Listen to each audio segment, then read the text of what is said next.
Boom. Hello. Friday. Wow, what a week. Quite an intense week. Started with an injury from Hartmut. He cut in his hand and a lot of work. And yeah, yesterday was in a way the day when I got my turntable, which of course is quite something. And so due to the character of this channel, of course, we talk a bit about turntable, if you like, if you have questions. Hey, Joe. And of course, and I think that might be a nice topic, interesting topic. Records that you will play first when you get your new turntable. What do you know what you will put on? I have prepared some of those I did play yesterday, and yeah, it might be a nice topic. So for the people who come up here on stream, or also of course, hey Frank, also of course for the people who are in the gallery, share records you are sure, or you remember when you got your new turntable, you will listen to first. In my case, I did also a little short video about it. The very first record, although I have to share something. This wasn't the very first record on the turntable, because when Volker Bohlmeier puts this turntable up, we put it up together. It took over 5 hours with 3 people. Günther Minty Vinyl joined us later too, so it really took quite some time. Hey Michael, nice to see you. Heike. It really took up to 5 hours, and then when it's done, of course, Volker also has his records, 4 records in this case, where he listens to if everything is okay. He has a very record for bass. That was a Stax record, by the way. He had a record for voices. That was what was it? It will come to me. Then he for drums and rooms. And when we had done those 4 records, I said, yeah, okay, now everything is okay, all is adjusted. Then I put on my very, very first record. I did a short video about it, and that was, of course, maybe not a big surprise who knows me, this 45 version of Satchmo Plays King Oliver, St. James Infirmary, because this is a killer recording, a killer record, and it contains everything in a way when you really want to go to the limit of sound. Hey Marius, Spider Tracks, Barry, Winston O'Boogie, Owen Davis. Let's see, are there any questions? Or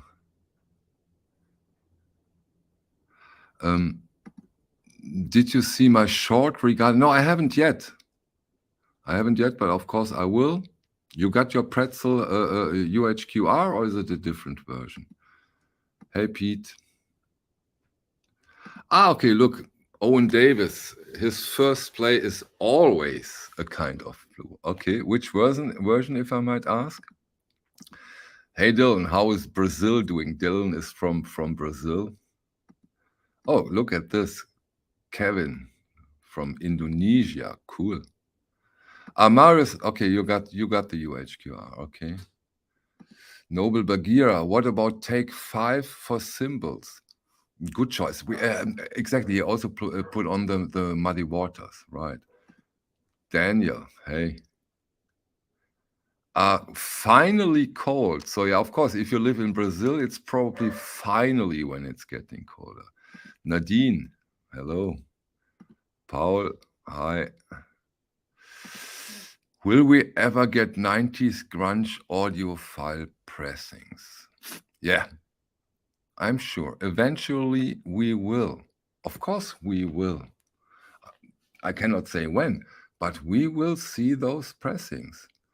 Because, you know, in a way, those audiophile pressings, they shift with the time, and I'm sure somebody will do them.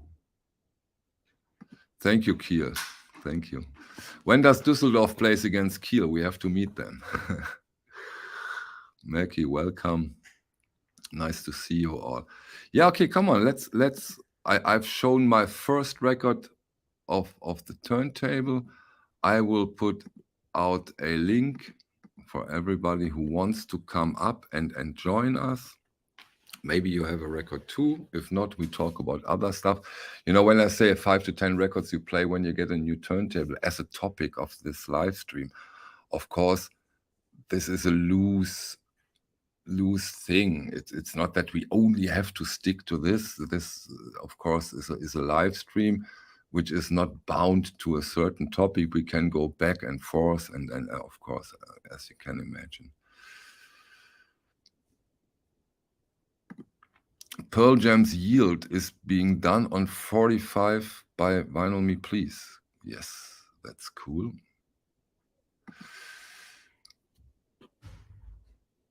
Okay, now someone joins. I don't know. Let's see who it is. It's Ezra. Ah, okay, he's gone. Okay. Okay. Hello, bearded SXL. The Vinyl Dreamscape. Guten Tag, Michael. Guten Tag, Vinyl Dreamscape. What's your take on the pretzel logic? I haven't had my copy yet, because I'm not so sure that we have enough for the first batch. Next week, the next batch is coming together with the Love Supreme, by the way. And so from this batch, I will take my copy and then I will listen to it. Yeah, let's see. It get mixed reviews. Let's see. First guest of the day, Cologne, Nadine. Cologne. Wow, hi, Michael. What are you drinking? Tea. Tea. So this is a new fancy. What a nice. Wait, I make you big. Wait. Hold on. Yes, and there's the tea, and then you can put in the hot water and you can carry this thing with you. Nice one. Yes. And it holds the temperature? No, thankfully not. I'm not a big fan of too hot drinks. Okay. Yeah. Okay. My doctor said I'm getting into a certain age where I have to drink healthier stuff. Yeah, it makes sense. At least before the evening starts, right? Absolutely. And if you put in a little vodka into it, it even tastes way better. So you have a mixture of some healthy and some other stuff. Tea. Thanks for your answer. So Mario Stark's take on the UHQR pretzel logic, rolled off top and a bit on upper range of vocals, 700 hertz. Not a wow release, but I like it. Just crank it up a bit. Okay, yeah, that's quite uncommon that you have those reissues and you have to crank them more up than the original. That's interesting. Yeah, we will see. I will see. Daniel says, hello, Nadine. Hi, Daniel. Am I allowed to tell that you had birthday yesterday? No, I'm not, right? I should not tell that, right? Well, of course not. Okay, sorry. Yeah. Okay, yeah. Then I don't tell that you had birthday yesterday. No, don't do that. Okay, I don't. No problem. So you get your new turntable. Hey, Joe, knows you better than I thought. Vodka and tea. Now we are talking. Yeah, Joe has taste. So you posted a picture of your new turntable on Instagram. On Instagram, and I made a little short video about the first record. Yeah, yesterday, and Daniel asked it. I mentioned it at the very, very beginning of the stream, but I can get into it again. Yeah, it took over 5 hours. Wow. Over 5 hours, but this is only the time to place it here. Of course, 80% of the preparations Volker did at his place. So this is quite something to set up such a turntable. And honestly, I really was afraid because of the weight and that something goes wrong, but everything went fine. Everything went fine. The most delicate moment is, Nadine, when you have this platter, and this platter is almost 30 kilo. And Volker said, no, that we have to do together. And if we go this or this or this or this, I can drive home. and we Okay. start all over. I said, don't tell me. Don't tell me. But everything worked fine. Yeah, Great. it worked fine. Another take from Marius on the UHQR. You can crank it up. BC, but what is? Okay, it's very warm and laid back. Okay, I like that. No vocal sibilance or harsh treble. I like that too. That sounds okay. Which cartridge did you guys decided on? The mono cartridge hasn't arrived yet. I have to wait. But hey, come on! I have enough fun with the turntable and the stereo cartridge.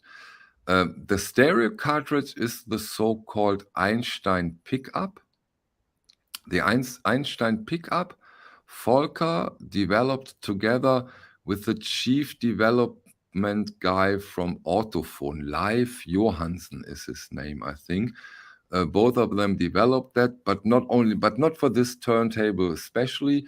He developed this for the let's call it smaller one, in a lack of better words, what he did 2.5 years ago. Okay, Nadine, if you would get a new turntable, is there a first record you would play? Because here in the gallery, someone, of course, I forgot the name. I always forget names, sorry. He said, it's always kind of blue. Do you have something similar? Well, I'm not so into this whole audiophile thing, so I would play. It's a little audiophile, but I would play this one. Wait. You would play this one. This Why one is, would you why play? this one? This is the 3 Degrees, live in Japan in 1975, and this was a Japanese release only. Yeah. And it's, when I first showed this, it was $20, and now it's if you want to have it with the obi and the calendar and everything, it's a little more expensive.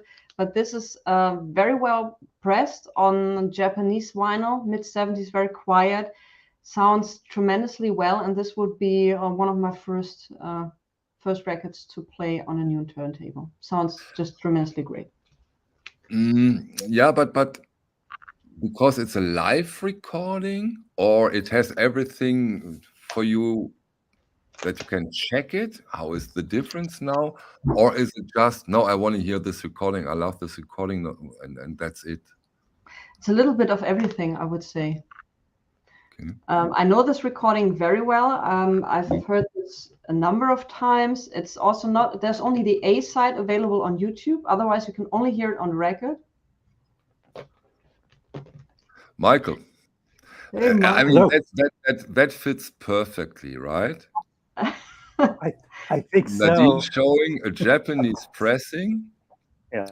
That's of course amazing. And you jump in. First of all, very warm welcome. First time Thank you. on my channel. We did a stream together on Stunty's channel, right? When he did a live stream. I think that's where we first met. Yeah. Do you have a record when you get a new turntable where you would say, okay, this would probably be the very first? For me, it's always a record that I know like the back of my hand. And so for me, when I'm going to audition any piece of gear, or even going to somebody's home who has a new system, I put it in the same category. So for me, this one, it's Mahavishnu Orchestra, Inner Mounting Flame. Okay. And great cover art. Yes. What's that? Great cover art. Can you see it okay? Yeah. Yeah, we can see it okay. We can see it okay. Yeah, your connection is not the very best, but it's okay for now. It's okay. Okay. Thanks for letting me know that. Yeah. Please be so kind, because not everybody, of course, knows this record. Why do you choose this one? And what makes it so special to you? And what music are we talking here? Well, we're talking jazz fusion. It's electric, and it's I saw the show in New York. A Vision Orchestra started in New York City, and it was at Leaker Agogo in Greenwich Village. And so I went out and I bought the record, and that's probably when I was around 13 years old. Okay. And that's the thing about these records, right? They make such an impression on you that you know every inch of the record, so that when you're auditioning a new turntable, it's one that you bring out. It's one that I bring out because I know it so well. Yeah, that for me that makes total sense, that you pull out a record where you instantly know where am I now with my system? What are the improvements? Where do I have to work on? Yeah, Nadine took it. She said, "Oh, it's not my. It's not. I'm not an audiophile. That is not why I would put it out. But you also would be on the, let's say, more audiophile side when you want to listen to the very first record. Of course, you take a record you like, and a record you know very well to get into the technical aspects as well, right?" Yes, because I always hear new things with certain records, even this one that I showed. Yeah. And of course, when I play it on a lousy system, I definitely know. Yeah, sure. Yeah. So when you visit, So you also said you go to people and visit them and take the record with you.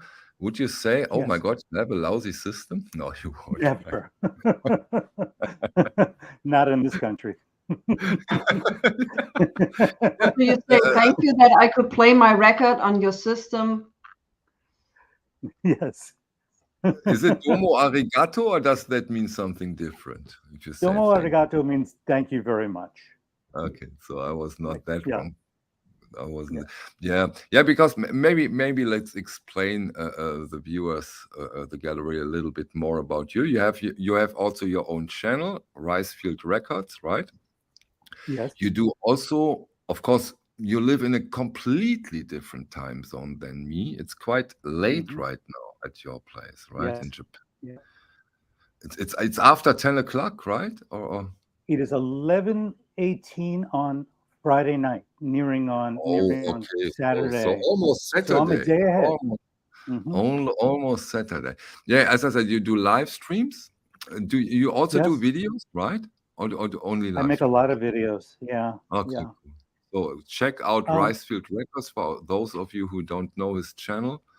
He is quite into music, vinyl, and everything concerning. He's also showing gear on his channel, so he's going to the stores and you see the gear and everything. A lot of 80s gear, which I think is absolutely fascinating, especially the tape decks. So sometimes I'm like, oh, I would wish I would have this tape deck. So that's awesome. Okay, I look if people and I'm near Tokyo. Tokyo. Yeah. Paradise for record stores, right? I remember Stanti. I talked to him about record stores, and he said, if I would have free choice for buying records, going through stores, I would take Tokyo.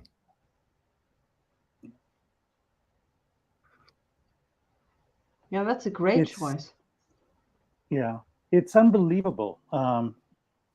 And I'm living, today I went to an area of Tokyo called Shinjuku.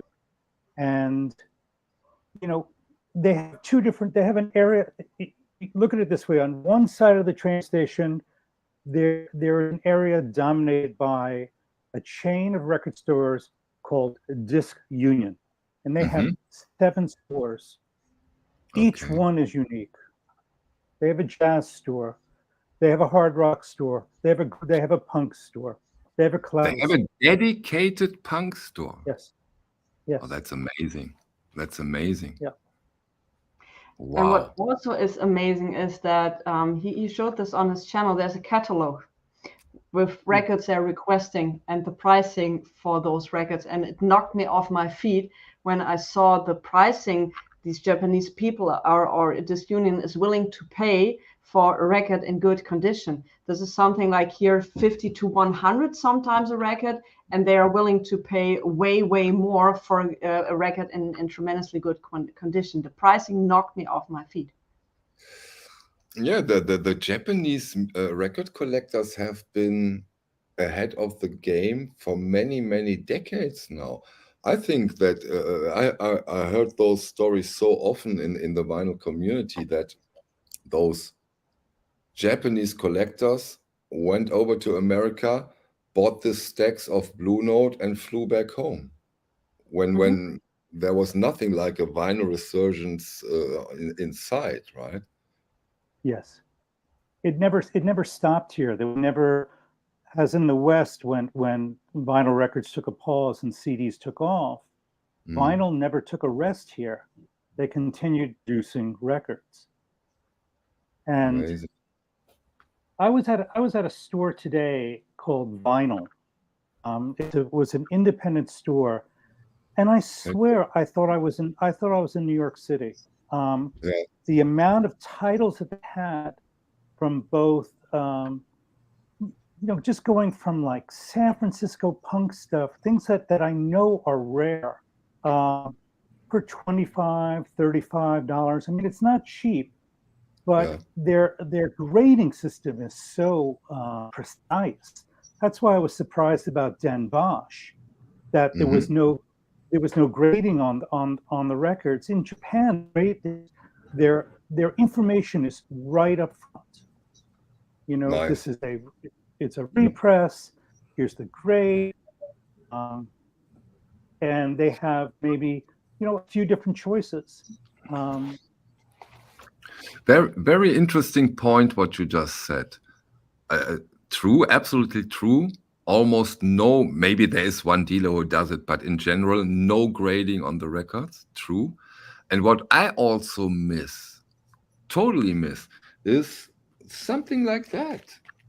Come on, it's not that difficult. German first, British first, British second, or whatever. I mean, I can underscore with REISSUES. I've been to Japan.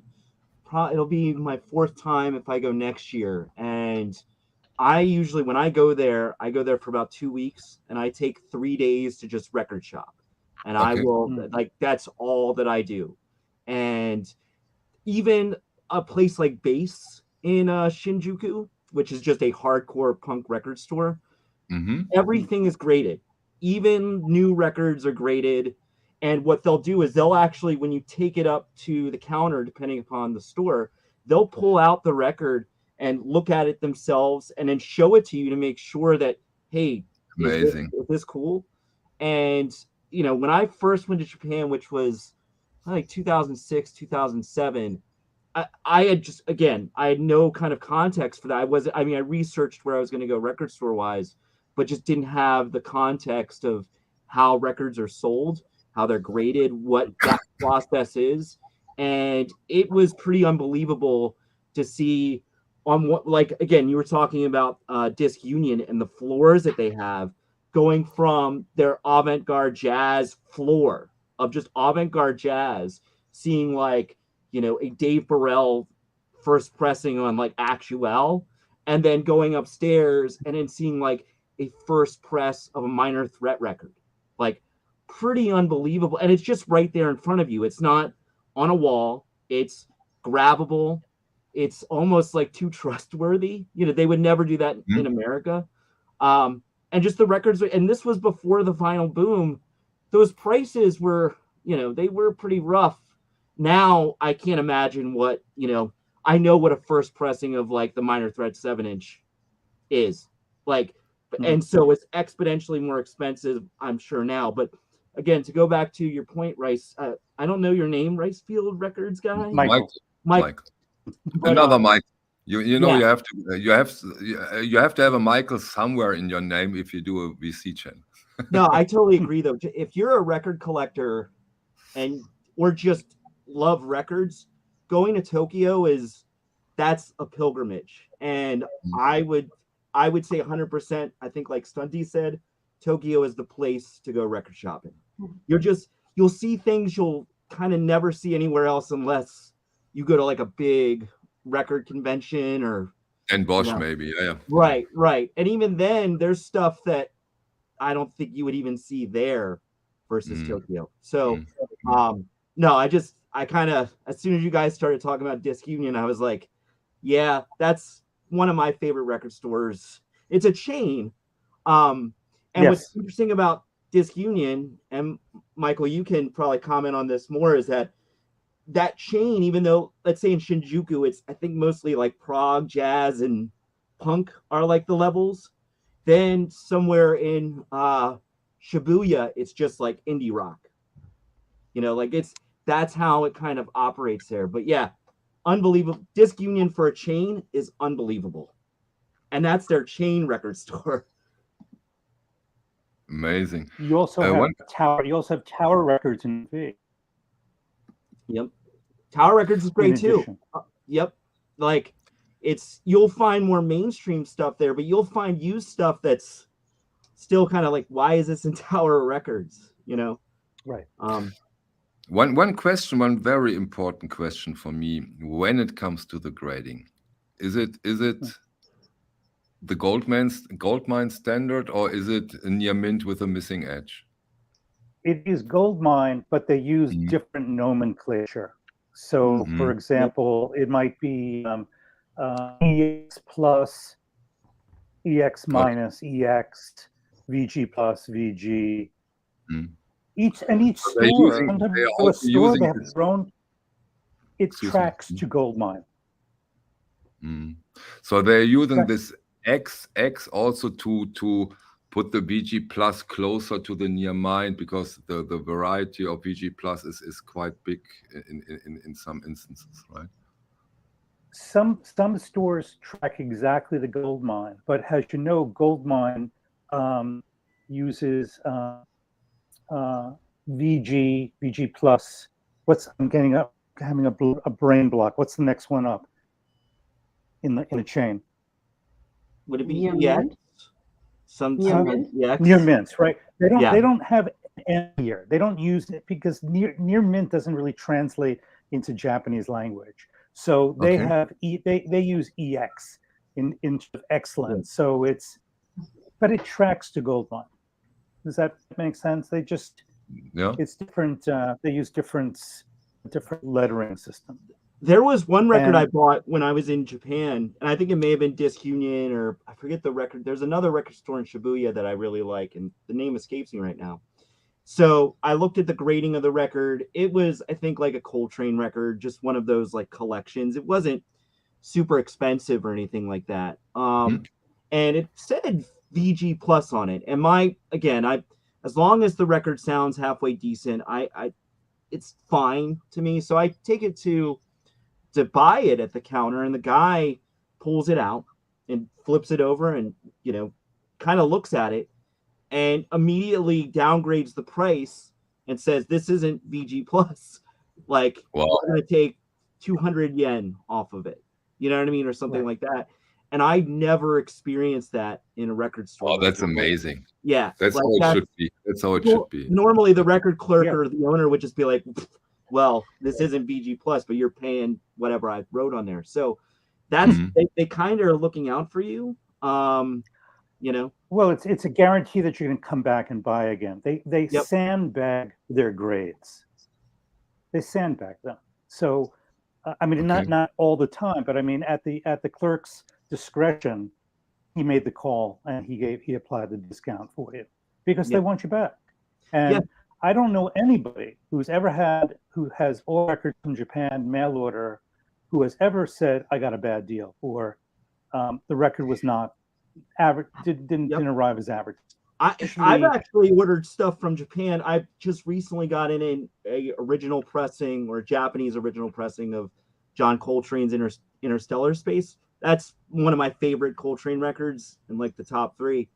And, I bought it. It said VG plus and maybe VG on the cover. It had the OB. I don't normally care about the OB, but it was a good price.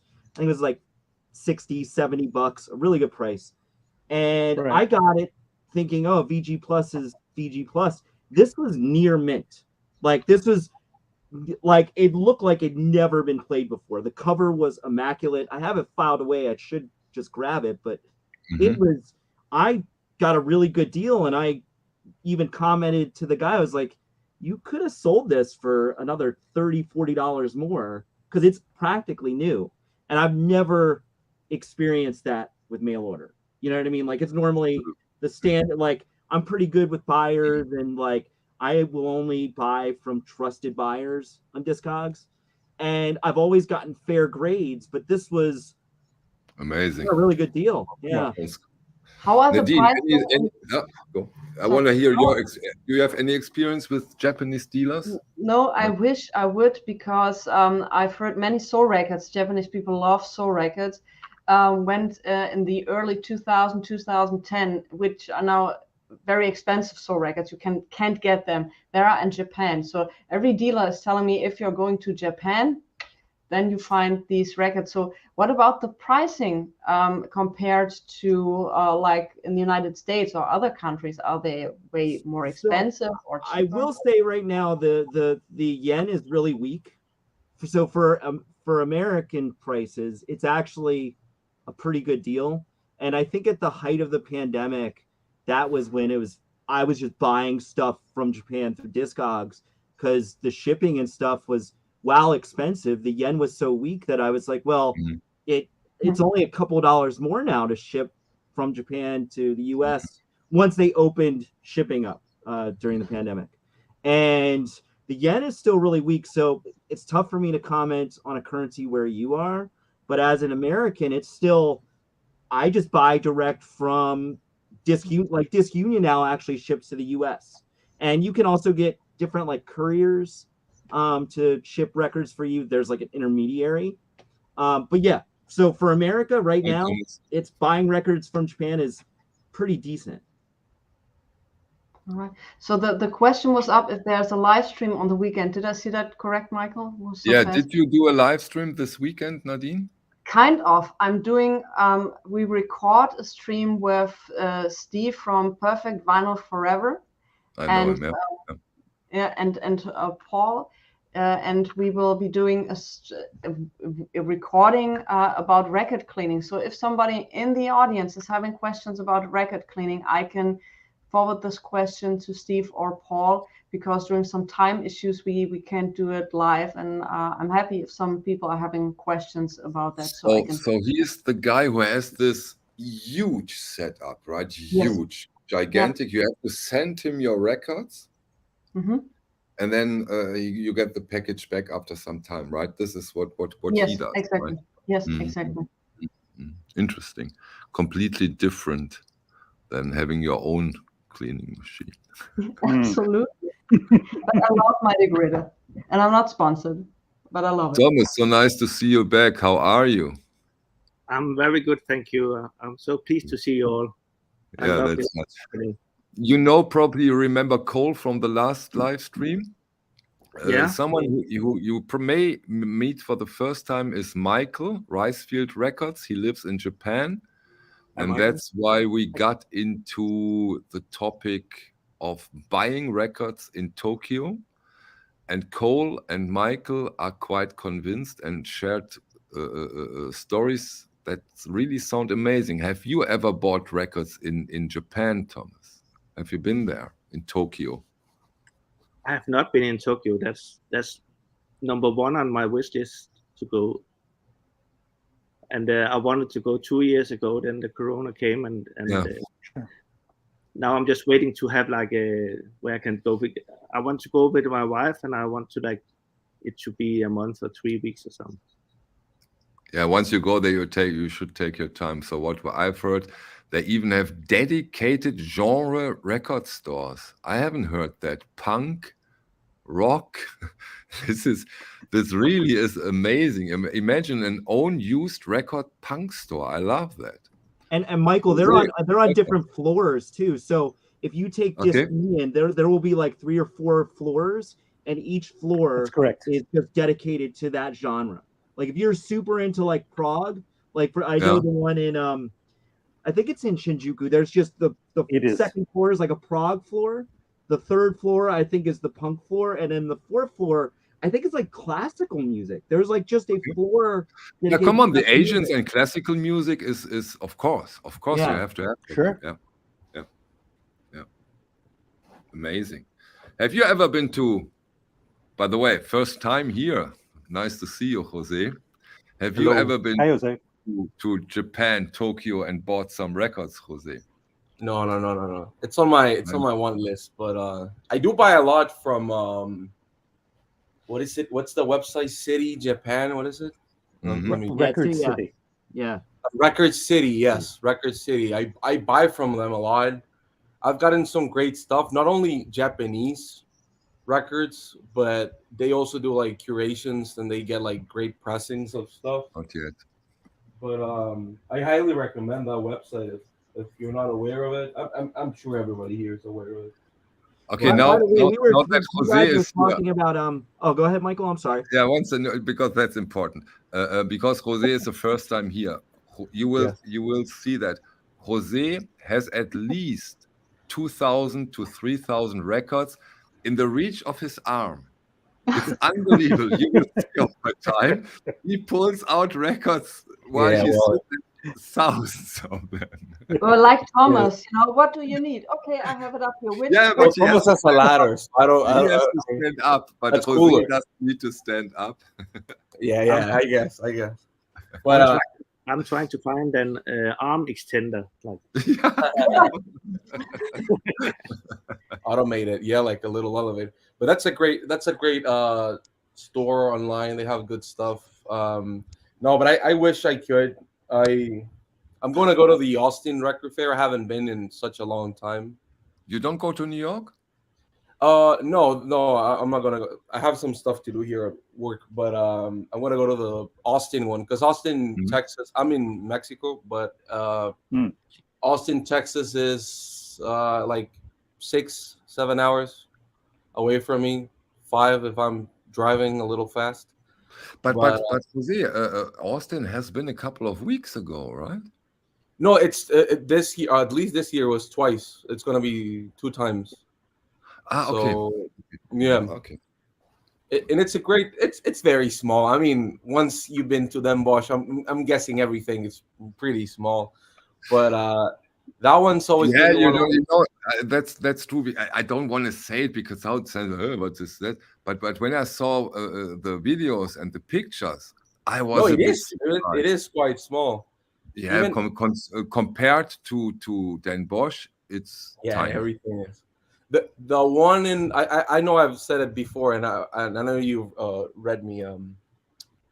But the one in Barcelona, they do. It's never on the same month or anything. That one's pretty good. There's a lot of like sellers from, What is this? Billy Spleen, not funny. Oh yeah, I don't know what's. Don't do this. Just block him or whatever. Yeah. Thanks. Really quick, Michael, I was going to say, I know one of the original things you asked was what records you would play on a new turntable. And speaking of Japan, this is one of my favorite Hija Kaiden records. And I actually bought this in Japan. And, Angel. yeah, this is. By the way, good shirt, good Masana shirt. Thanks. But yeah, so this is Hija Kaiden when it comes to like noise. They're the kings of noise. They literally have called themselves that. But this record is calling themselves I'm the king of noise is easy. Are they? They are. I mean, they are. It's hard to argue.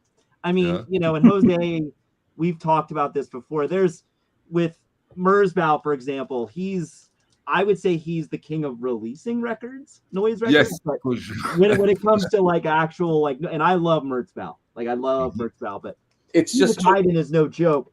So I would throw this on and then a Pran Nath record, which is like one of my favorite Hindustani like vocalists. Unbelievable. He worked with Lemont Young. I think this was reissued. I don't know if it's really a bootleg or not. It's kind of where you fall. This is from Mississippi Records. Really good though. As far as like a new system goes, for me, like putting this record on and hearing his vocals is just pretty jaw dropping if you have a really good system. it's not like a great pressing of a record. Again, it may be like a bootleg, but just his vocals alone, kind of whenever I get a new system, this is one of the first records that I put on. And then finally, real quick, I mean, it's kind of generic, but I do the whole, I gotta like test out all my Loveless copies. So, yeah, so I'll do like, you know, this is a reissue copy from 2016 or 17 when they first did the analog represses. Then recently I just bought a Japanese digital copy. So this, and I got this from Japan, very good deal. And then finally, speaking of Japan, a couple of months ago, I, you know, caved in and bought an original pressing, and I got it for a good price from Japan. So, and the shipping was not too bad. So yeah, those are the records that I would test my system with, like right away. Anybody entitled to give an answer? The opinion of the panel. Would you say that the old wives' tale of Japanese pressings having less low end and than other pressings, true or not true? Anybody entitled to give an answer? I am not. So I would say that it varies. I think that there is this kind of like overhype of Japanese pressings, but I also don't like the fact that people are like, well, they're just regular. They're not. Some of them are very, very good. I think it just varies, especially with genre, right? So like if you're buying like a city pop record or something, those aren't like great pressings of records. But if you're buying like a Japanese actual pressing or something like that, that's what I have. You know, like something like that, you're getting best of the best for that period. I just find them very, you know, clean sounding most of the time. I don't know. It depends on record from record. You know, you can say that about like pretty much any country, I guess. But as far as like the jackets and normally sounding very, like they're never noisy and stuff like that, I think that's a plus for Japanese pressings. Most of them are not as expensive. And if you're into very mainstream music like ABBA or whatever, they're normally like $5-10. So it's not something, you know, like you can really get upset with. And Jose, I would piggyback off of you and say it's the way that even those original pressings were taken care of in a collection. Yeah. You know what I mean? Like I would even argue that some of the pressings are equivalent to some European pressings or American pressings, but sometimes there's just a consistency of how, you know, records have been taken care of. So it's just interesting to find like a, you know, Sun Ra record from like 76, where a lot of, you know, people selling in the US, it's VG, VG plus, G, where in Japan, the consistency is better. And you know, you're just going to get a better sounding pressing. You know, that's something that I always envy about people collecting in other parts of the world, because over here, most records are really hard to find. They're really hard to find because when you do find it, it's like a G plus copy of something, especially when you're into like psych music, and it gets so difficult to get a copy.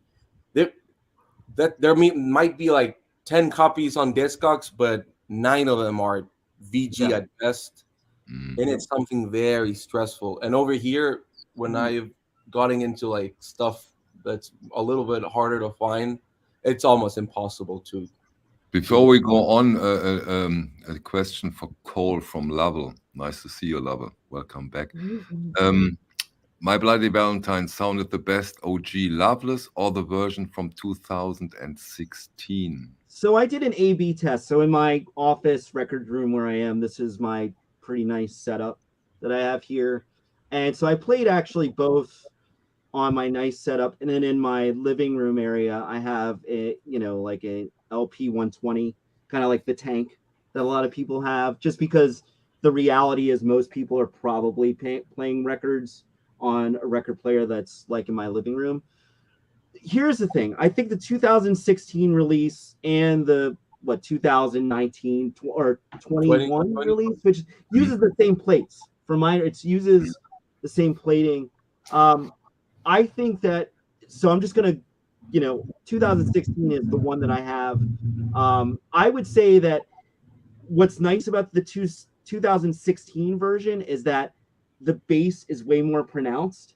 Now, Okay. what's really interesting is the song Soon, when they were cutting that, when they were basically remastering that record, Kevin has said something to the effect of there are certain sounds on Soon that he had to recreate in the studio. And so there's actually 4 different versions of Soon. There's an EP version, the one that's on the OG and probably what you would buy on CD in 91. There's a recut version from 2016 that uses different like sounds that he had to recreate. I don't know about the newest version, but to really answer this question, is the OG pressing worth it? Yeah, if you love Loveless, which I do, it's totally nice shirt. Wait, yeah, I was gonna say that nice shirt. That is a sick shirt. Look at that nice shirt. And it's that's definitely an OG Jesus Lizard shirt. Like that's an OG T-shirt for sure. I bought it Yeah. at the gig in '93 or '94. I saw Scratch Acid reunite, and I thought they were better than Jesus Lizard, but that's just my opinion. No, but to answer the question, is the OG, if you love that record, yes, it's 100% worth it. I'm glad I have an OG, not just because I have it. It actually sounds better, and I have played that thing. Do you also have the 2021 version, Cole? So the 2021 version, I didn't buy. There's a digital and an analog. Because I think they gave them an amazing, beautiful packaging. The jacket of the 2021 release is fantastic. Yeah, it's really good. So this is the digital of the 2021. I bought this purposely because I was like, people had said the digital of the 2021 actually sounds decent. So to do an A/B comparison, I basically, I guess it was 3 records. So this, the 2016 reissue, and the OG. This is super interesting. Again, I don't have the greatest system in the world, so I'm not going to sit here and pretend I could tell you every frequency that you can hear on this thing, but it is not as sharp or compressed as you would think it is for a digital version of this record. From a listening standpoint, again, if you love this record, it's kind of cool to have. I wouldn't say the digital is like a must own if you're just kind of into Loveless. Okay. But for a nerd like me, because it has the most decent price, or why is that? Well, I think number one, it does have the most decent price. This again, I got kind of on a whim for my birthday. So you could buy the American it's the European version, and it would be fine. They went up in price. They went up in price. I don't know the digital version or the analog. Any reissue. I think any reissue of Loveless always goes up in price.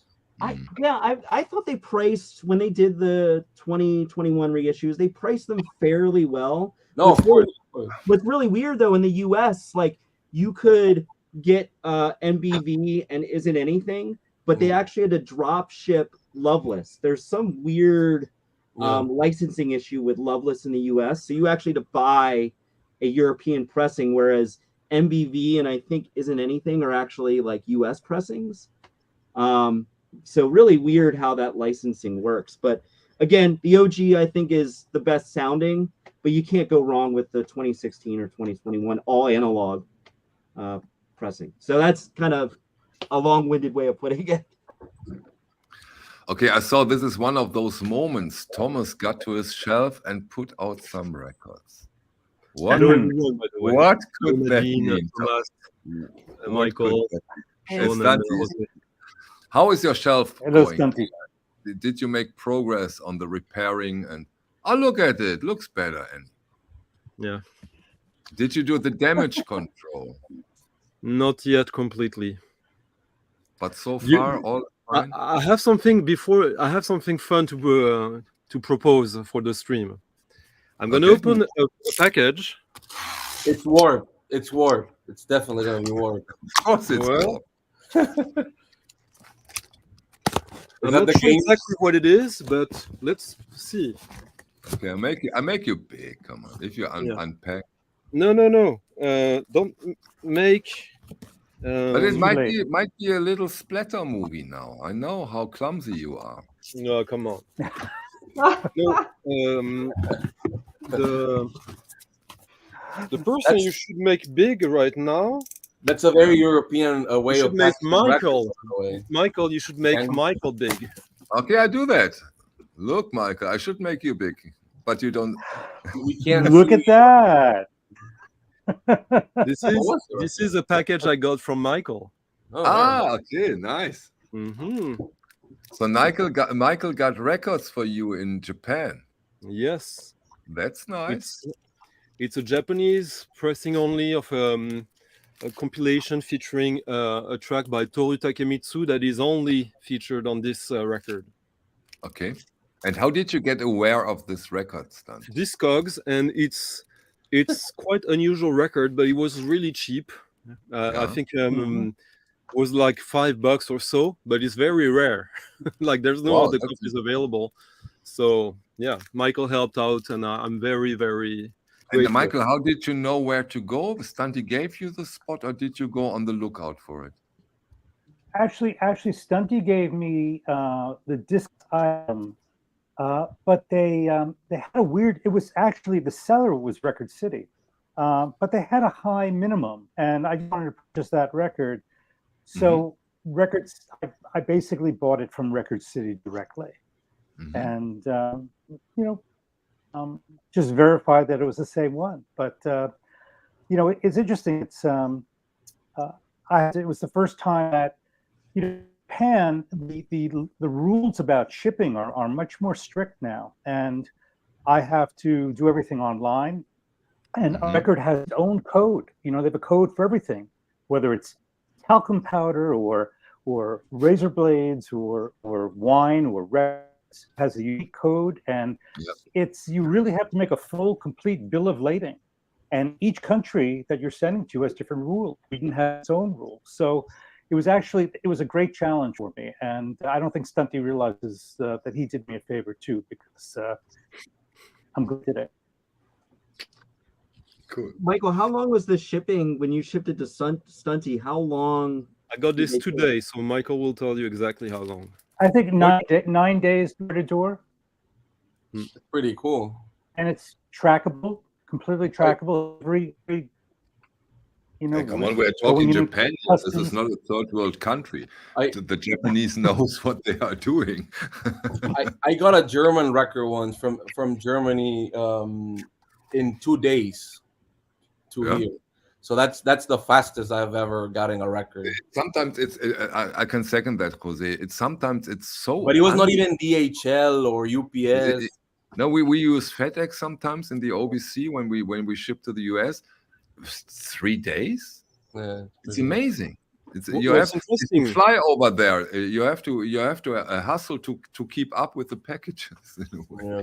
One thing that is interesting though also is that it's still quite, compared to Europe, it's still quite cheap. It was like 10 euros or something. Okay. 1,510 yen. It's about 10 euros, right, Michael? Yeah. Yeah, a little bit more than that.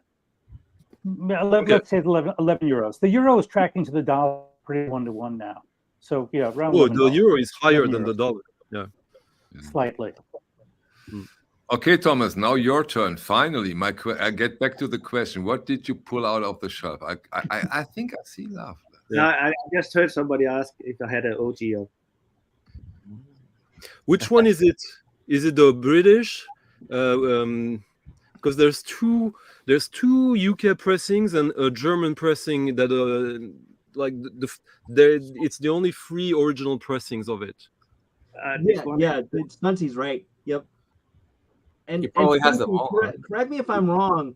The two UK pressings, they were mastered differently, right? There's something about the 2 of the UK pressings that are a little bit different. No. I've listened to all 3. That's fantasy. That's people who have too much time to think. The thing is that what is not really sure is, so I think that the 2 UK pressings that were pressed at 2 different plants, but it's the same stamper. No, it's actually not exactly this. I'm not sure, but supposedly people say the German pressing is the best out of the three. I've listened to the three of them, and they sound to me like it's the same. And if you have the same metal parts and you have them pressed in different countries, to my experience, call me crazy or whatever you like. Crazy.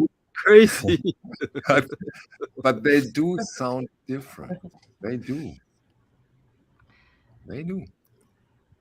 Well, I know Kevin has said, oddly enough, even in 91, he had, now I think he may have changed his tune about this, but he did say in 91 the actual, he liked the digital version of Loveless. He really thought the original digital version is the quintessential version. He may have changed his tune in the last like 20 years or so. Yeah. But you're correct, Paul. It was meant to be. It was recorded and engineered for the digital format. So somebody just said the new reissues are AAA. It's true for the AAA reissues. It's not true for the AAA version, which is yeah, sure, but I don't buy that it's a real AAA. I think they did a transfer to tape of the digital recording, and I'm pretty sure that's what they did. Yeah, I think George Borden did an amazing stream about exactly that topic, and they try to get the both out of both worlds probably when it comes to this release. Yeah. I mean, there was a question. There was a question for Thomas from Marius. Thomas, do you have an online store or Discogs only where people can contact you and buy records from you? Online store or only Discogs? What do you prefer? What can you answer to this question? I prefer online, but we sell like 99% on Discogs. And it's because I haven't had time to build up our own store, but it will be the main focus in the future. If you go to Thomas' web store, what's pretty cool there is that he has some like bulk, like some packages of like not random records, but you choose like a style, and it's always priced very, very nicely. And I'm sure that you get some really cool stuff that way. And also there's a little bit of like community aspect on so you can find links for some Thomas online mixes, DJ mixes that are pretty nice. There's an Italian library soundtracks mix that Thomas did a few years ago that you can track down. I'm really suggesting everyone does that. That's a really good idea, Thomas. I think that not to kind of like bring this back to Japan. I was very lucky the first time I went to Japan. I went to the PSF store, which if anybody knows about PSF, it's like a legendary psych noise total. And the really quickly, the funny thing is, I didn't know where it was. I thought it was an actual store. The cab driver like dropped us off in the middle of nowhere, and we had to go through an alley, and then it was in somebody's apartment. It was in the dude's apartment. So, but to kind of to tie this in with what Thomas is doing is, I walked in there and he didn't really speak English. I didn't really speak a lot of Japanese, and I just said, I want stuff that sounds like Fushitsusha. And he just gave me a pile of records that was yay high, and it was cash only. So there was stuff that I had to like put back. But it was curated so well. And it's like, I could have went in there and said, I want stuff that sounds like Hino or like Flower Traveling Band or something like that. And he would have just gave me a huge stack. So when it comes to somebody like Thomas, who legitimately knows their music and has an awesome collection, I think that's the way to go. I would totally do that. Matter of fact, I may do that, Thomas. Thomas, can you give Marius the name of the online store? It's just vinyl.eu. Vinyl.eu. Okay, cool. Just a short notice concerning the different pressings in different countries. I'm totally there with Michael 45. Even in the United States, you had difference between a Monarch pressing and a Sterling pressing, and they were even in the same country because they used different formulas. And also in different countries, the formulas were different. So the possibilities that they sound different is very likely. Yeah, but that's not true, actually, Nadine. They didn't use different formulas. Yeah, but something is different, Stanti. Yeah. So if you discuss this, for example, with Paul Rigby, he went to certain pressing plants, and he said they all used kind of different formulas to improve their vinyl or to do things differently, and that had influence on the sound. What they do is that there are and has always been 5 actors of PVC distributors.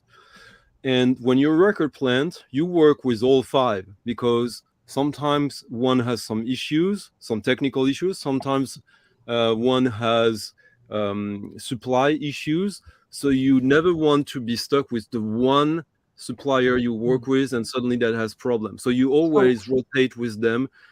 And that's how you can have different qualities of PVC. But then that's random because that's not a choice, because they basically are all like at a record plant, you know what works. There's not one that is better. You're talking 2023. I'm talking No. I'm talking early 80s, late 70s. Yeah, but still, Stanti, I trust your expertise because you are very, very deep into it and you press records. Then this is not the reason why they sound different. Then there is another reason. Yeah. But still, they do. I have different pressings, US first pressings from different. Well, if it's a different stamper, there will be. Yeah, exactly. Yeah. I'm not saying it is because of this. In a way, honestly, I don't care. Why? I don't care. You have to realize one thing, that up until the mid 90s, the cost of doing a new cutting and doing new stampers was considered marginal in the production of one release. So if there was a concern of time, of like speed, if it was making it faster for you to get what you want, the numbers you want, like it wouldn't be even budgeted, the fact that you had to do several cuttings to have several stampers in different places. It was so cheap. Mm-hmm.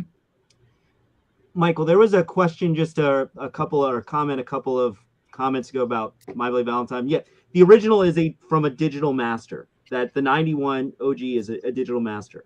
Mm-hmm. There is a new digital master that's a little bit cheaper that Kevin put together, and that's the Japanese one that I was showing.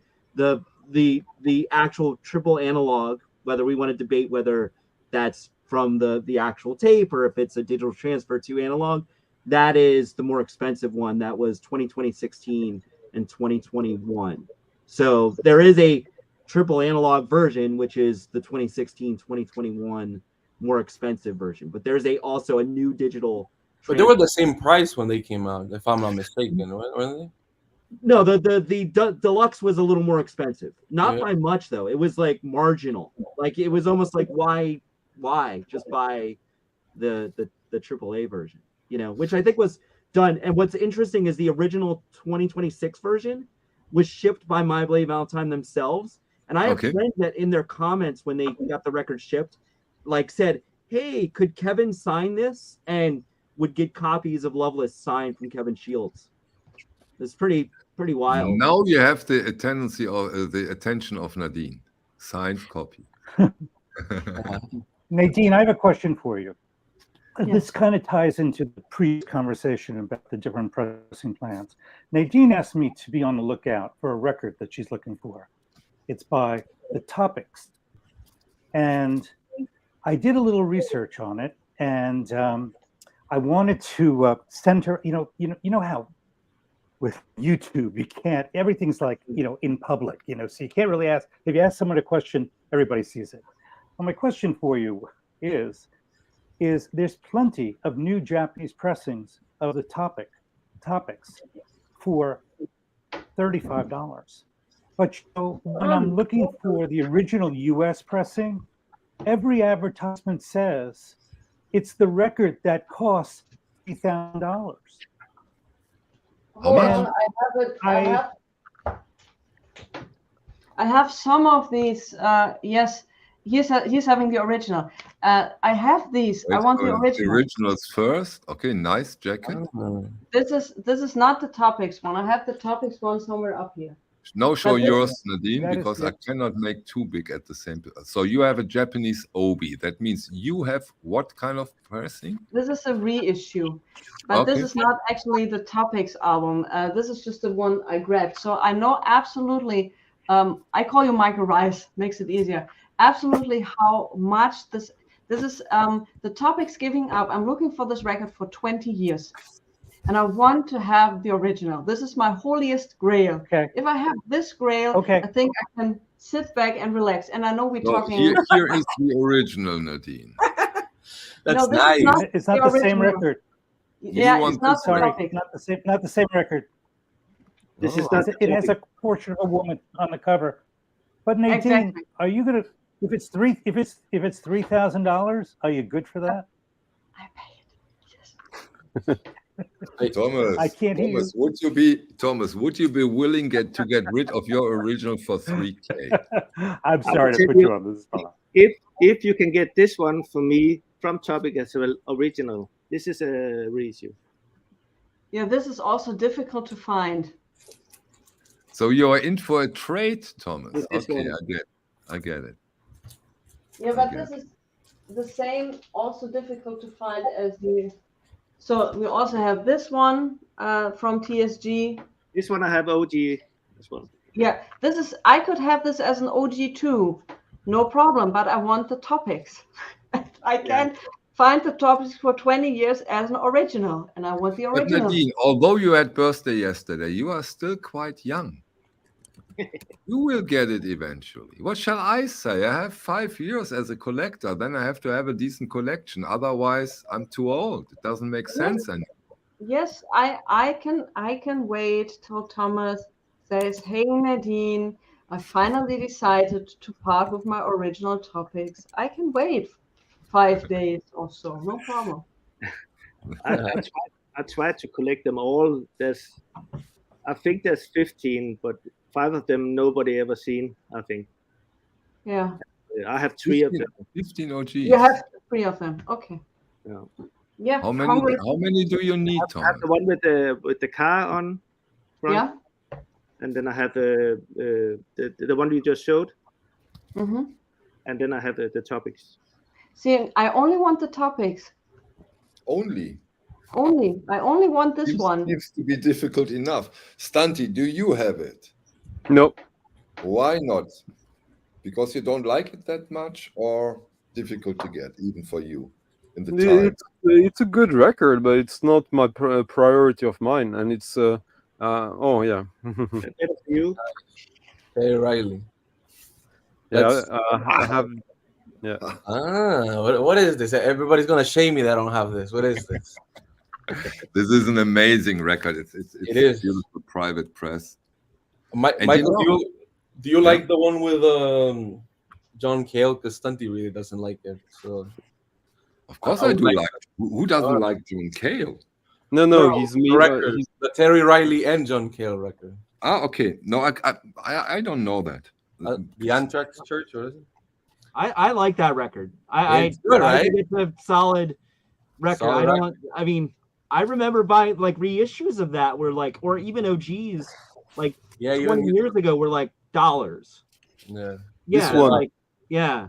This is the only Terry Riley record you don't need because it's actually shit. No, that's a wrong. It's really good. No, you have to. Jose is a self-admitted fanboy of John Cale, so he's not objective on that. Do we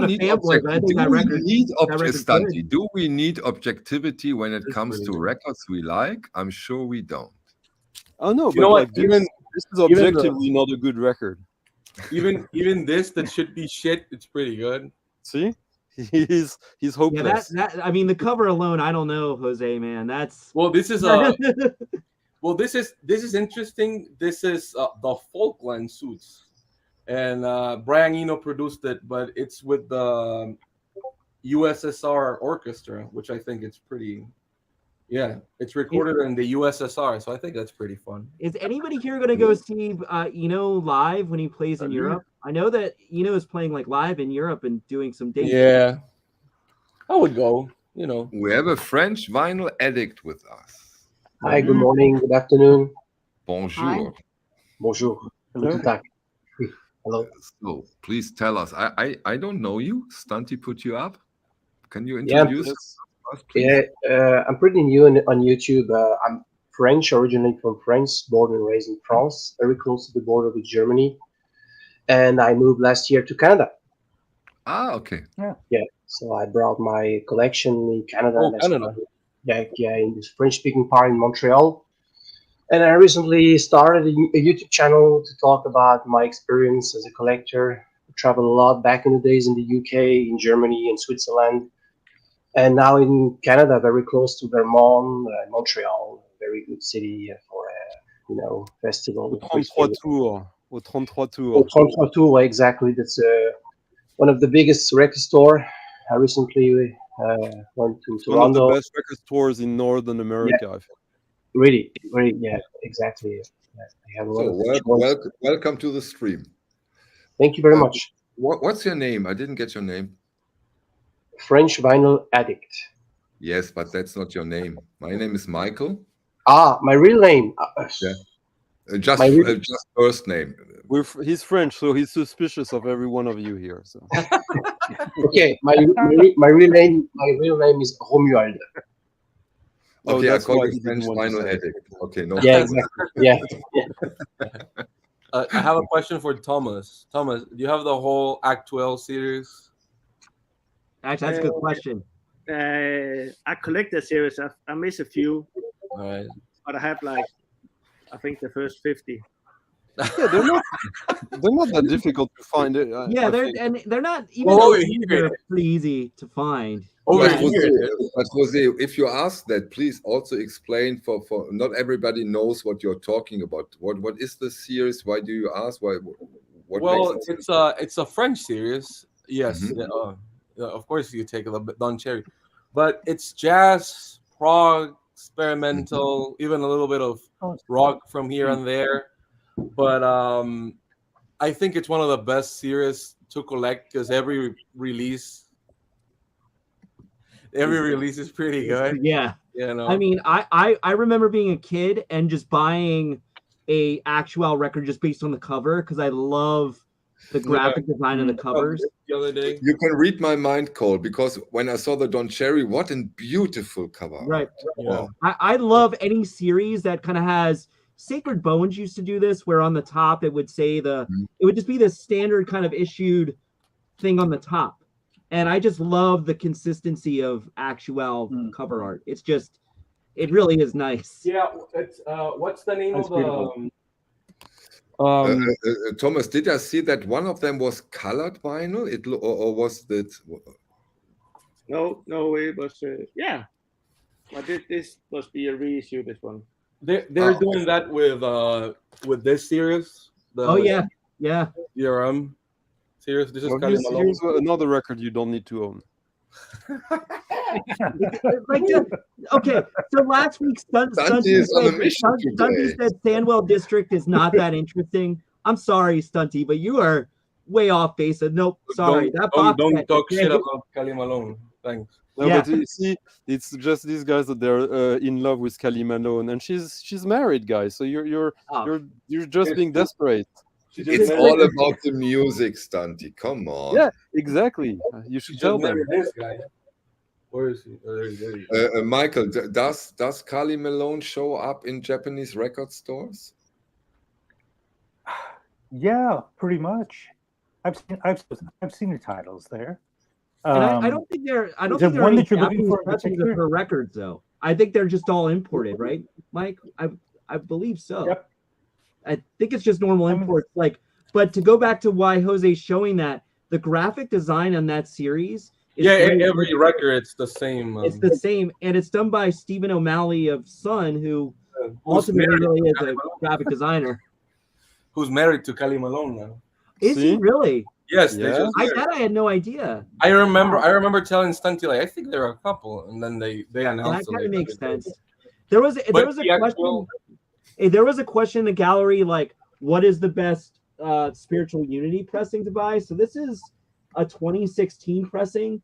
This is another one of those records that I throw on whatever new turntable I have. Oh, that's a good one. I used to own a Get Back 2008 pressing, and a buddy of mine has an original ESP pressing. I like the Get Back pressing from 2008. So when Get Back was doing all these ESP reissues, they really really did a good job on that. But the 2016 version that's here, you can't really go wrong. I mean, I think it sounds pretty decent. Over time, You have this, Cole? You just got that? What's that? I'm sorry. You have this one, Cole? Yeah, I have a Japanese pressing of that. When I was in Tokyo back in like 2013 or something. Stunty, one question for you. Maybe you read the topic of the stream, the loose topic. We go back and forth, of course. When you imagine you get a new turntable, are you someone who has records that you say, okay, I will put on this within the first batch? Okay. This one. Oh, nice. GRM, right? It's Bernard Parmigiani's Pour en finir avec le pouvoir d'Orphée. That's musique concrète, so it is by definition the most audiophile music. I think Michael knows what I'm talking about. Yes. And this one is stunning. And this one is really good as well because it's so quiet. It's a really good musique concrète record that is very, very quiet.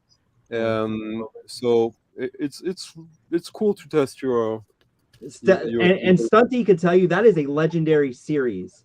That is a legendary series of records. Not only Stunty can tell that by now. Tell you that. By now, this is more popular than you might think, Cole, because we covered that. Nadine is now into them. I'm into them. Thomas probably has them all too. Yeah. Shiny covers are amazing covers. Amazing. Amazing. Yeah. It's a piece of art by its own. Yeah. Are they more? And, hold on. Oh, the box set. The box set. Yeah. Oh yeah. But is it more beautiful than these beauties right here? It is more beautiful than the Märzbau reissue. It is. Yeah, it's well made, but not that well. But no, this is not my favorite. I'm just saying the cover. You know, the cover is amazing. I have that too. Yeah, this is nice. Michael, you have to show Nadine's box set of Pierre Henry. It has the sticker on it, which makes it totally worthless. I agree. I'm sorry, Nadine. I told you. Sure, Stunty. I want to see what Thomas says over there. You want to see what Thomas says? Of course. Oh, that's an ECM record. No, it's Isn't not. It? The story of. Wow. Oh no! It's that's That's Moondog. Yeah, of course. Is that a handwriting on the label of the records? You know who wrote this, Michael? No. That's Andy Warhol's mom who wrote this. Okay, that's interesting. That's her handwriting? Really? Yeah. Well, It's that's printed. amazing. Yeah, it's printed. I mean, it's so screened. It reminds me of another cover. If I can get it. That's Andy Warhol's calligraphy right there. That's the way he does his lettering. It reminds me of this that has like the handwritten things. This is a Charlie Garcia from Argentina. Looks like it. Let's see. I do want to say that one of my favorite things that any record can have as a hype scenario for its recording. What album do we see here? Share your insights, please. It's the first 3 Moondog albums from the 50s. You know, there's a Moondog bar in Santander in Spain. It's dedicated to him. So maybe Cover Thomas, art again is a piece of beauty. Yeah, this is Thomas. I need to amend the list I sent you. Thomas, do you have Glenn Branca in your collection? How does it look? Because I'm a visual guy. I can't remember the. Let me take it out of the. No, I don't. Thomas, Wasn't the first Moon record a portrait of him that he was in on? Wasn't put out by Columbia Records? Wasn't he? Wasn't he? I mean, he lived in New York, right? Moon. He lived on the streets of New York. Yeah. He lived on the streets, Yeah. but and he was blind. But but the proof was also that his friends was like Andy Warhol, and so he was not only on his own. Thomas, do you have this one Yes. as an original? Yes. You have as well? Yes. Yeah. Now she's happy. I think Nadine is desperately searching for records to. Isn't that great? For the isn't that a record that Nadine was like looking as crazy? I keep this forever. Allez, Romu. Oh wow! Yeah. Yeah, I have a question. I have a question for Thomas. I think Thomas is in Denmark, right? Yes, I am. Do you have a copy, an original copy of that record? Of this one? No, the one I'm showing. Oh, okay. I think I can't see it at the moment. Wait a second. Who? Okay, here. Oh, yeah, I can have an OG for you of this one, but it's that's pretty cool. That's a record for Jose. Yeah, it is. You know, I do have a record that looks like that one. I might know it. I think the band were from Denmark. They were like prog, early 70s, Led Zeppelin-ish. Yeah, it's a really looked after record in Denmark. Do you have an original copy of that record? I know one who has an extra copy of it. Okay. Yeah. It's like very rare to find, very hard to find. Middle rare, but like middle rare. Yeah. Okay. Like so I have a quick question for the gallery. I don't, not to derail it, but really quick. Does anybody listen to that Lebanese singer Faj Rouge? Like I just started getting into her stuff, and I don't. It's kind of like our discussion last week with like the Fall or something like that. It's like I don't really know where to kind of go in with her work. It's Férouz. Férouz. Okay. Férouz. I mean, some of the stuff I've heard from her is unbelievable. She was very popular in Europe and of course in France because she's from Lebanon, I think. Yeah. So yeah. Is there a place you recommend? Right now. Is there a place to like start or a record to start with? Well, there's so many recordings of her, so you have to go like live recordings, studio recordings. Try to favor the studio recordings. It's a bit like Kalsum, like really. Some of these they have such bad recording, and sometimes it's nice. Because you get the atmosphere of the souk, and sometimes you feel like I wish this was better recorded. Like knowing what you know about kind of my tastes, Stunty, where is there a particular record that you would say? Knowing your taste, I think you would be more into Kalsum than Férouz. Férouz is more pop, more Western in a way. Interesting. Okay. I mean, some of the I've heard that at the Royal Festival Hall record, and it was pretty good. But I just didn't know where to like really begin with like the studio work. Do you? Well, Thomas, yeah, do you have this one? Yeah. Sorry for the interrupt. Yeah, of course. Okay. I like this game of showing Thomas to see if he has the record. It's beautiful. Oh, yeah, you wow, can't stop it. The Jackson Sisters. I don't know that one. This is great. Yeah. Yeah.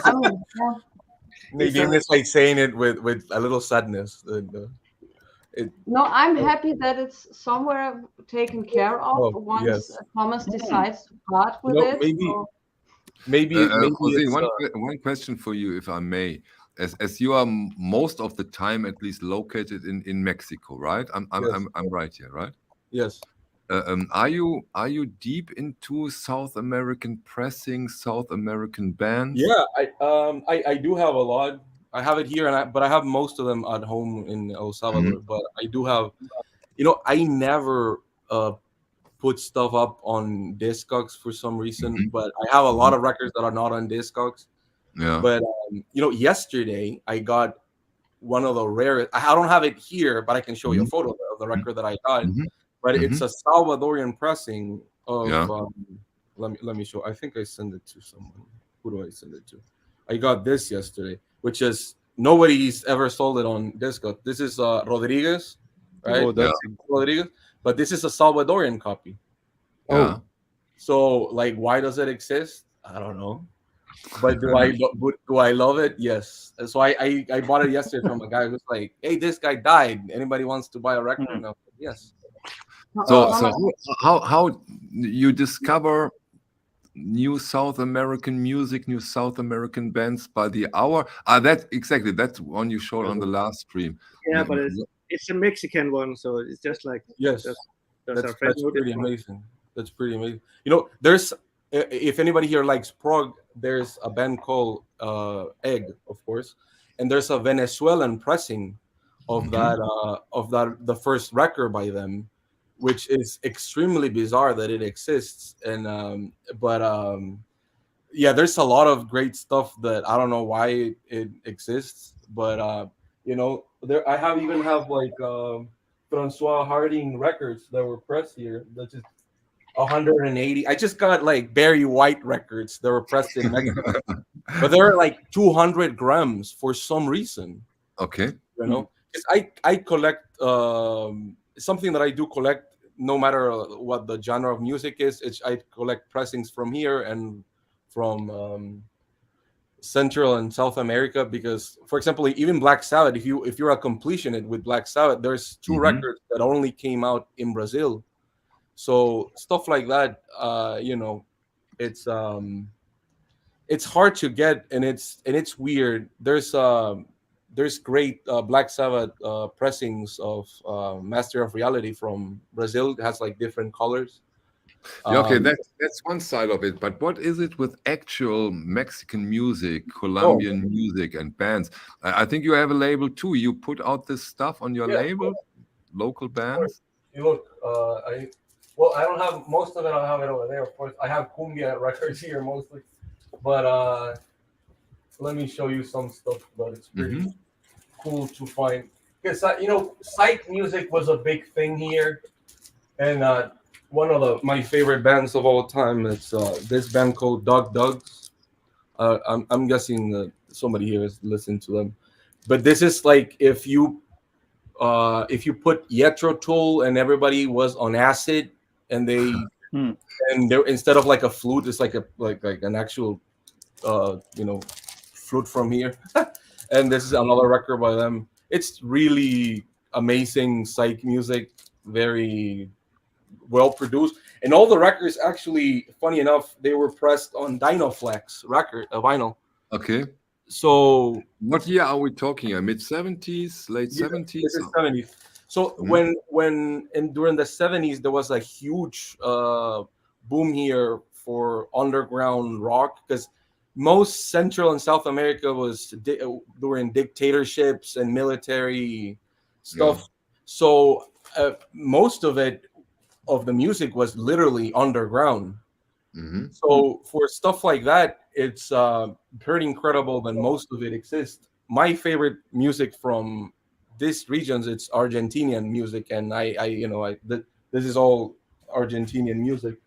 Okay. But for example, if you ask anybody that speaks Spanish, like what's the greatest artist of all time, it's somebody called Luis Alberto Spinetta, and this is his most famous record.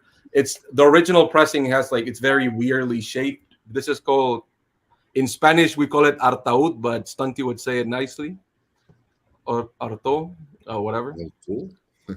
Artaud, yes. Antonin Artaud. So this is based on writings of his and stuff like that, but also like very personal records. But this, there's a lot of great music from over here that I would suggest people try to get into, because if you like prog music, this guy was incredible. Like you can, oh nice. You can, like if I did one of those It's just interesting because the record I showed you for my turntable, the Parmigiani, has writings title is Pour en finir avec le pouvoir d'Orphée. Pour en finir avec le jugement de Dieu. This is kind of an answer to this. Oh, that's pretty cool. Yeah. And which means to this pouvoir, pour en finir avec le pouvoir d'Orphée, to end it with Orpheus' power, which basically could translate into like waking up, because Orpheus is the god of sleep in a way. This is, to me, the greatest prog record that has ever existed. It's called Invisible. Wow. And that's the name of the record, El Jardín de los Presentes. But this is incredibly beautiful. And it, prog music with a little accordion, with a little, what do you call that? What is the French, what do you call that, Stunty? The French. The what? Accordion. No, but the French accordion has a name. No, it's called the accordion. No, I'll remember that name. Bandoneon, sorry. You're thinking about the Spanish one, bandoneon. Yeah, bandoneon, yeah. So it's very incredible. Yeah, I actually showed Stunty the other day a book that I have about Artaud coming here in Mexico and eating a lot of peyote and going crazy. So there is a lot of great stuff. I'm actually in the process of reissuing one of my favorite holy grails from Mexican psych music. Let me take it out. If I can find it, right? Oh, shit. This is not made for this. Right. Hey, Michael. Michael, it's around 12:30 here. I'm going to be making my my leave. God. Oh, Time flies by. This is it. I'm also on my way. I can't stay up as late as Stunty can. I know that he left daybreak. Very few can. don't Very few can. I know. So thank you. Thanks so you much very for much, joining Pascal. us, Michael. Thank Thanks you. so much for joining us. I hope we see you again when you are up this late. Please join us again. It was a pleasure to have you here. Thank you. Was great. Thank you. Bye, everyone. Take Bye care. bye. I need to go as well. Have to cook for the kids, but I see you. Soon. And thanks for having me. Thank you so much for joining, Nadine. Thank you. Nadine. Have a good one. Nadine, Yes, if sir. you have a few seconds, I'll just show you something to look for. Sorry, say it again, please. Something for your wish list. Oh, yes. Okay. Okay. Yeah. Okay. You have this? No, I don't have this. No. French no. placebo. Oh, placebo. I love that record. Or Belgium. Keep them coming. Just keep them coming, Thomas. Keep them coming. What? You made my day. Record? Nah. You so made my day. Nelta Wyatt. Never heard Last of. night of yeah. That's a big hand, That's a big hand. To Yes. hold all those records in one hand, that's a That's a big hand, huh? it's a big hand, huh? It's a big one. Okay, hold on, Thomas. Hold on. There is one. Hold on. I like this competition. Yeah, hold on. Yeah, but he had 3 of them, Nadine. Yeah. Wait, I make you big for your original. Beautiful. And it has the original price. Signed. Is it signed or isn't it? No, it's It isn't signed. He already passed away. But it has the original price sticker of 99 cents. wow. And Is it's it now our over, record? and this is now over $1,000. The original is over $1,000. So It was that a is a 99 good. cents dollar bin record. That is a good worth development, right? From Yeah, 99 cents to 1,000. Oh, wait. Mine is His a little better shape. $199. Okay. From $4.99. That's pricey, right?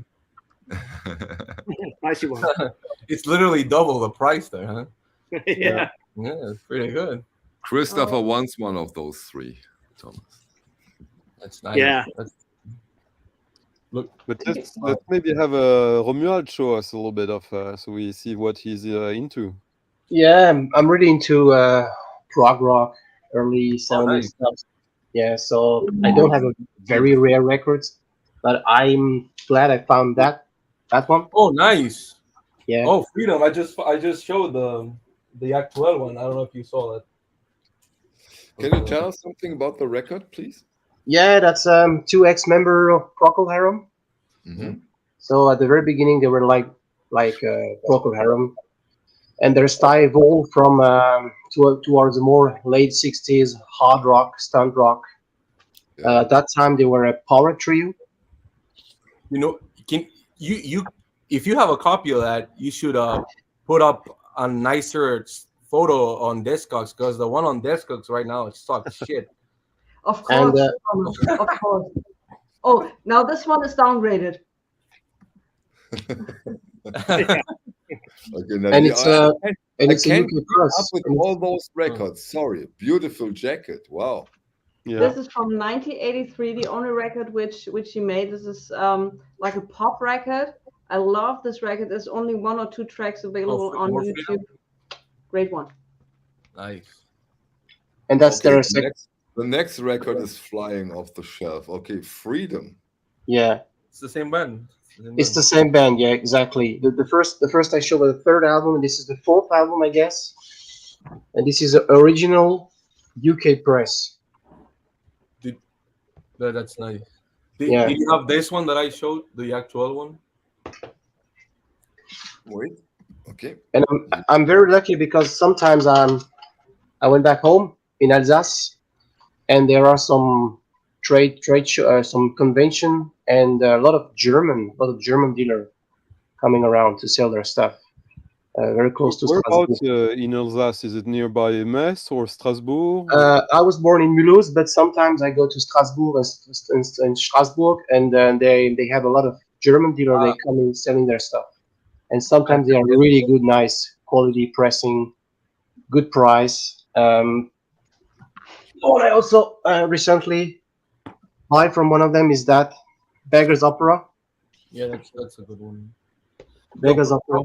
Prog albums are really something. Huh? Yeah, that's prog album. That's Well, EMP. you show the cover. We see the cover. We know it's a prog rock Yeah, record. All right, And- guys. Gotta go. Thank you Nadine. so much. Thomas, And I this hope is- we meet someday. And this is a German press. This is a really good German press. That's pretty. I have those two from Beggar's Banquet. Yeah, Beggar's Banquet. Yeah, Beggar's Opera. Beggar's Opera, Beggar's Bank. Beggar's Opera. Banquet is Do you know this record? This is a prog, by the way. This is I'm in the works of reissuing this. It's called Al Universo, and I don't know if anybody would know anybody here, but Jorge Reyes. I know stuff. Oh, yeah. Jorge Reyes. The So synth Reyes, player. yes, he's like the Mexican Brian Eno with nothing to do with it. He's more like the Mexican. Yeah, it's a bit new age, but he's a bit more like. But this is an incredible record. I think this is the second pressing. The first pressing you can get it less than like $800 to $1,000. So I'm trying to, because nobody has it, and I'm in talks with this guy here. There's another Careful one. when Thomas is around and saying nobody has it. Be careful. Nobody he said he didn't. You But, don't have it, Thomas? Oh, You're taking notes? Or Yeah. no, at least listen to it, because it's very good. Again, it's prog music, but the guy that was that played the synths in this band later on went to do like great stuff, and I always highly recommend it. But by the way, have you guys noticed how tacky Romuald is? Just in case, if we didn't understand that he's French, look at, like, he has even a mug there saying that he's French, right? Yeah, this is my wife. She made it for me when I started the channel. I wanted to name French Vinyl Addict. I could have named Traveling Vinyl Addict as well, because I travel a lot during my life. But, yeah. So why did you go to Canada? Just to any reason, job or? Yeah, for job, of course, because I used to work in Switzerland. It was very fun. But Swiss people are like conservative. Sorry, still have friends there. And COVID came along, and I had this dream to go to Canada. Part of my family live in Niagara, Toronto, so I already took several trips there. And yeah, I got a job opportunity in Montreal, so I say, why not? Probably very beautiful over there, right? Quite Yeah, an adventure. Cool. a lot of space. Montreal is a very pleasant city. A lot of culture, festival. So How long now have you been there in maybe Montreal? let's get back for a few seconds for the topic, because 3 of us already answered that question. 3 of you haven't yet. Maybe we start with José, then Thomas, and then the French Vinyl Addict. When you get a new turntable, José, Yes. do you have some records that you would say, okay, I start with those, or don't you? Okay, here we go. I this is a Canadian pressing, by the way. This sounds incredibly beautiful, and I don't know what to play normally, but this is something that I always put in new turntables. That's one of the best records ever put to tape. Like, yes, I'm sorry, like that's Funhouse is. Maybe I don't know if it translates best, because I know Stunty doesn't like it, but to me the Stooges are. I agree. I even bought the session huge box set that came out. I've only heard it at a friend's house, but I didn't got it. But because there's a CD version of that. Yeah, that like came out in like the early 2000s. I mean, it's if you love Funhouse, like you're gonna get 10 different versions of like On the Street, which is like an amazing song. I've gone through half of it, and Jose, it is. If you ever have the opportunity to buy it, just do it. It is. Yeah, I've heard Funhouse. Do it. And the other record, if I have to test out a system, I have it here. Oh, here it is. It's Gal Costa. I don't know if you know her. She just passed away last year. Brazil music. But there's a song in this record called Lágrimas Negras, Black Tears, which is completely beautiful, and I can't think of like another like ballad that almost makes me cry, because I'm not a big crier, but this is you are not? No, I'm not. I may look like it, but I don't. No, you don't. I might look like one. But okay, 2 amazing records, probably. Thanks for sharing, Jose. Thomas, what do you have records where you say, okay, if I get a new turntable, those would be among the first I will put on? You have those? Yeah, I have one, but I have it at home, so I didn't bring it here. I can't remember the name of it, but I'll show it next time. It's a library record. It's a library record. Okay, so now you have Stunty's attention. Yeah, it's never sold on the internet. It's not for sale anywhere. So next time, cool. Next time you will bring it with you. That's cool. And it sounds amazing. You don't remember the name of the artist? No, it's like orange, green, blue, like a rainbow feeling into it. Okay. French Vinyl Addict. Same question. But if I should say, I will also play this one. Like you would play the Cassette. Okay, interesting. I love this one. I love to listen to it and listen to it as a mono. How many copies of that one? Oh, it's only 2. There's only 2. Only 2. Oh, that Pharaoh record, huh? Oh, cool.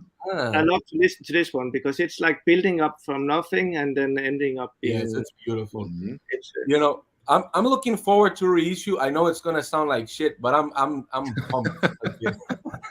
How can you say that? You never know. No, I don't know. I don't know if it's pressing. I don't know anything, but it's probably gonna sound like shit. And I think like Nadine, I think like this is one of my favorite soul records. So we will see this as an ERC, right? Do you know who put those promotional DJ stickers? I always see them, and I never know what pressing plant or who put, because it's the same ones. I thought it was you, Jose, who was in charge of Yeah, right? Probably me, right? Because I'll choose maybe library stuff. It's like I have a lot of records that have the fucking DJs promotion. Oh, said in England. Yeah. Ooh. Oh, that one is unusual. That's a German one. Yeah. Bruchstücke. Okay, Bruchstücke means something like broken pieces. Broken pieces. Yeah. Beautiful. That's an amazing one, and at the back of it you have all the the band members. Can I ask Thomas for a record to see if I can buy it from him? Is this you possible? can't. No, Of course it is possible. Do it. Don't listen to Stunty. It's possible. Thomas, do you have Ein Stutzende Neubaden records? Yeah. All right. Do you have Who has not, Jose? That's not so special. You can buy that. But I can't find it here. You know, I'm the other way of side of the world. Every time that I have to buy like records from over there, it's like quite a thing, you know. So. Aber du sprichst doch sogar Deutsch, also müsstest du doch leicht an einstürzende Neubauten rankommen. I stammer, my guy. It's Spanish, English, whatever. Of course. Yes. Don't okay, but now to the French Vinyl Addict. Okay, ich kann Deutsch sprechen, aber ich glaube, ich mache auf Englisch. Ja, besser auf Englisch, weil das ja, genau. Die meisten sprechen. Yeah, it's interesting. New turntable. Prior to moving to Canada, I got a turntable my grandfather bought in the 70s. It's a Torrance TD 115, and I get it upgraded with new cartridge, new cable. And in the shop, the dealer was testing with a Ella Fitzgerald record. I remember, say you always test with that record, jazz. You know you have this dynamic female voice. I don't have such record, so I won't be the very exotic guy today. But whenever I test a new turntable, it's with that record. Harvest. Yeah. I never seen it with the one. No, it's a solid blue. Yeah. It's a solid. Yeah, it's a solid blue. Yeah. It was among my first 10 records too. I listened to Money. Yeah. For those who haven't recognized it. Yeah. Icon, huh? It was my birthday gift for my 35th birthday. Nice birthday gift. Yeah, didn't have to pay €1,000. I'm very lucky. It's not in very good condition, but it's okay. Yeah. Okay. So, cool. Yeah. Stunty loves Pink Floyd. It's his favorite band after Nurse. It is his favorite band. Stunty loves. I mean, it's. Oh yeah, Victor. Yeah. Oh, great. Did you get it recently, or did you have it for a long time, Thomas? For a long time. Oh. But I found it today while I was looking for records. I missed it. This is the guy from Telectu, featuring lots of other guests, and it's a wonderful record. Yeah, Hipsy Harp is on it, and yeah. Does it sound good for a 90s record? Yes. It's from 1990. Yeah, that's what I'm asking. You know, 90s record. Yeah, but like the 90s started in 91. This is an 80s record. Yeah. No, this is an 80s. Yeah. You know, if I get a very expensive, when I go to a very expensive place with a nice turntable, I always put communist music.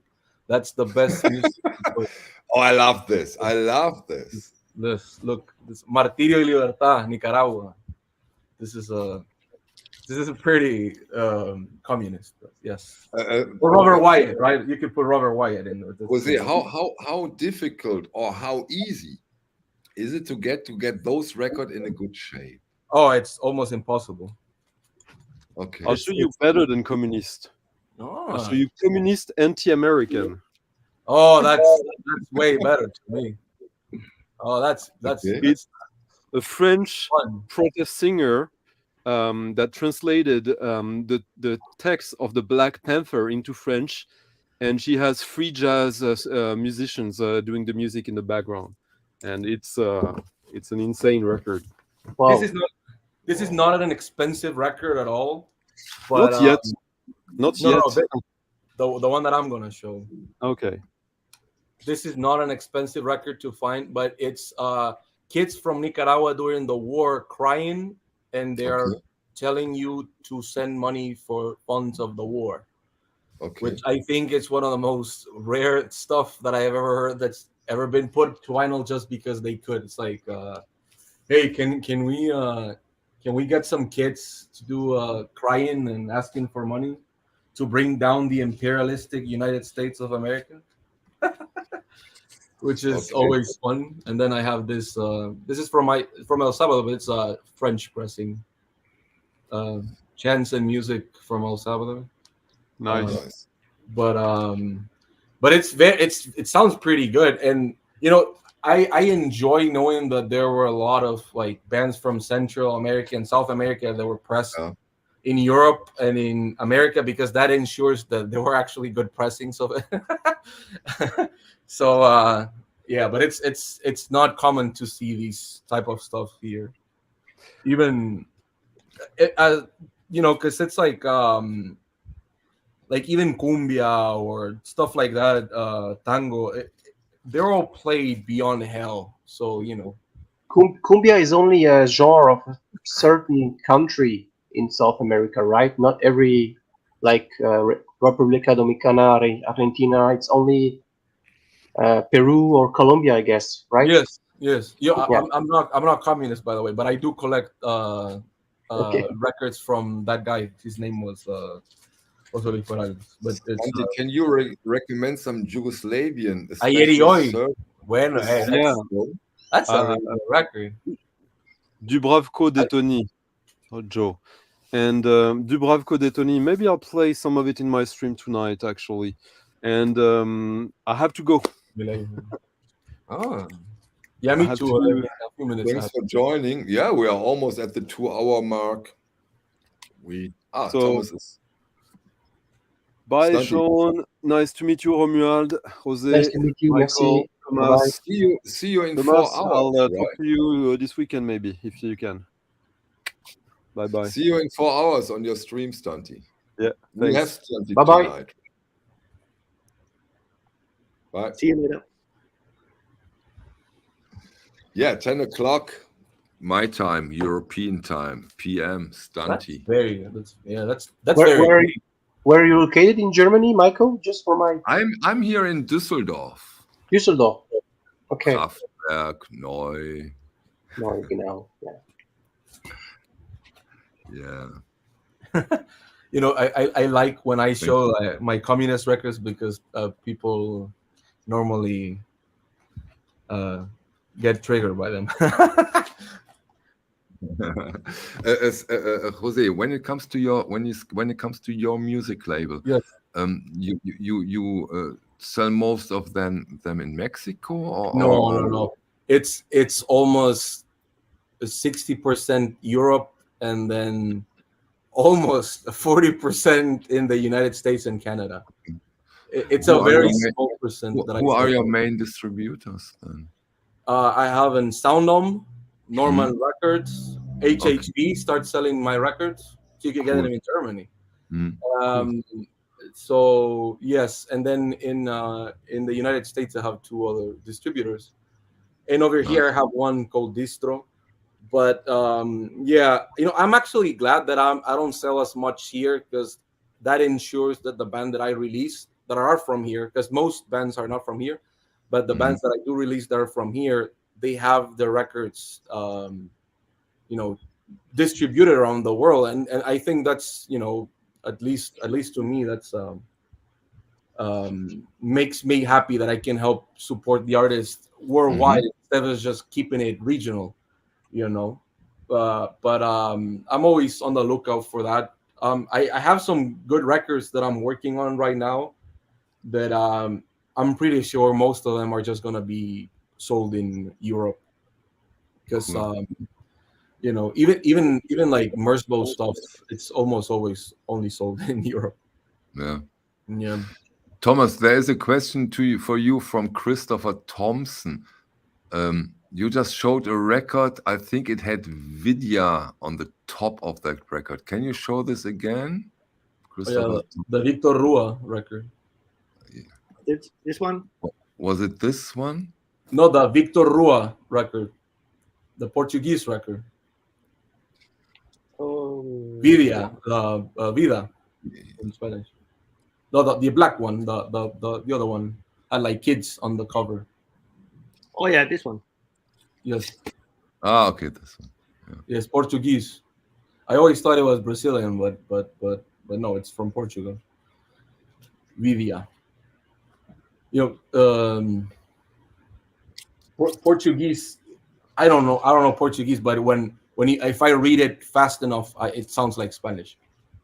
Well, said completely horrible. Like I would read it, right? But come on, Portuguese is quite different to Spanish, I think, right? Yes, but for example, like that title that I told you, Lágrimas Negras, it's spelled different, but it's the same in Spanish, Lágrimas Negras. They must sell your records where you live. It's funny. Everybody's showing records. I think after this stream, I'm gonna go on a cassette binge. So like I'm records. Yeah, I'm doing Richard Ramirez and 8-Tracks Morgue. I just got this in the mail. Richard Ramirez. It's I guess, and Jose, you would know too. They're considered hard. Like Richard Ramirez is harsh noise wall, which in like the noise community, to me, that's just, I don't know, that's semantics. Like it's noise. But I mean, Richard Ramirez, and that's really his name. It is Richard Ramirez. So not the killer. Yeah, he's not the murderer, but not the murderer. I think when it comes to like harsh noise or just like experimental music, people are, and I love Mertz Bow. I mean, he is one of the best, but Richard Ramirez, super underrated. So I'm going to be listening to this. Well, he was in 100,000 bands as well, Richard. Yeah, Ramirez. He's got 100 billion projects.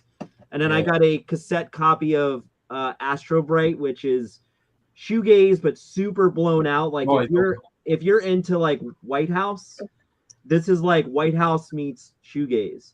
And this dude Scott has been doing Astro Bright since like 91, 92. So he's an old school guy. But this record, Pinky Shiny Ultra Blast, if you're into like experimental shoegaze stuff, like this is, you can't go wrong with Astro Bright. And then the last cassette I'm throwing on is Linecraft. So Jose, if you're into like Hana Tadash, like this is like the next generation of Hana Tadash. Oh, send me the name on it's Linecraft. I'll put it in the private chat, or just I'll put it in the chat. But yeah, put it in the chat. Others might also be interested. Cole, one question to this cassette genre in general. Correct me if I'm wrong.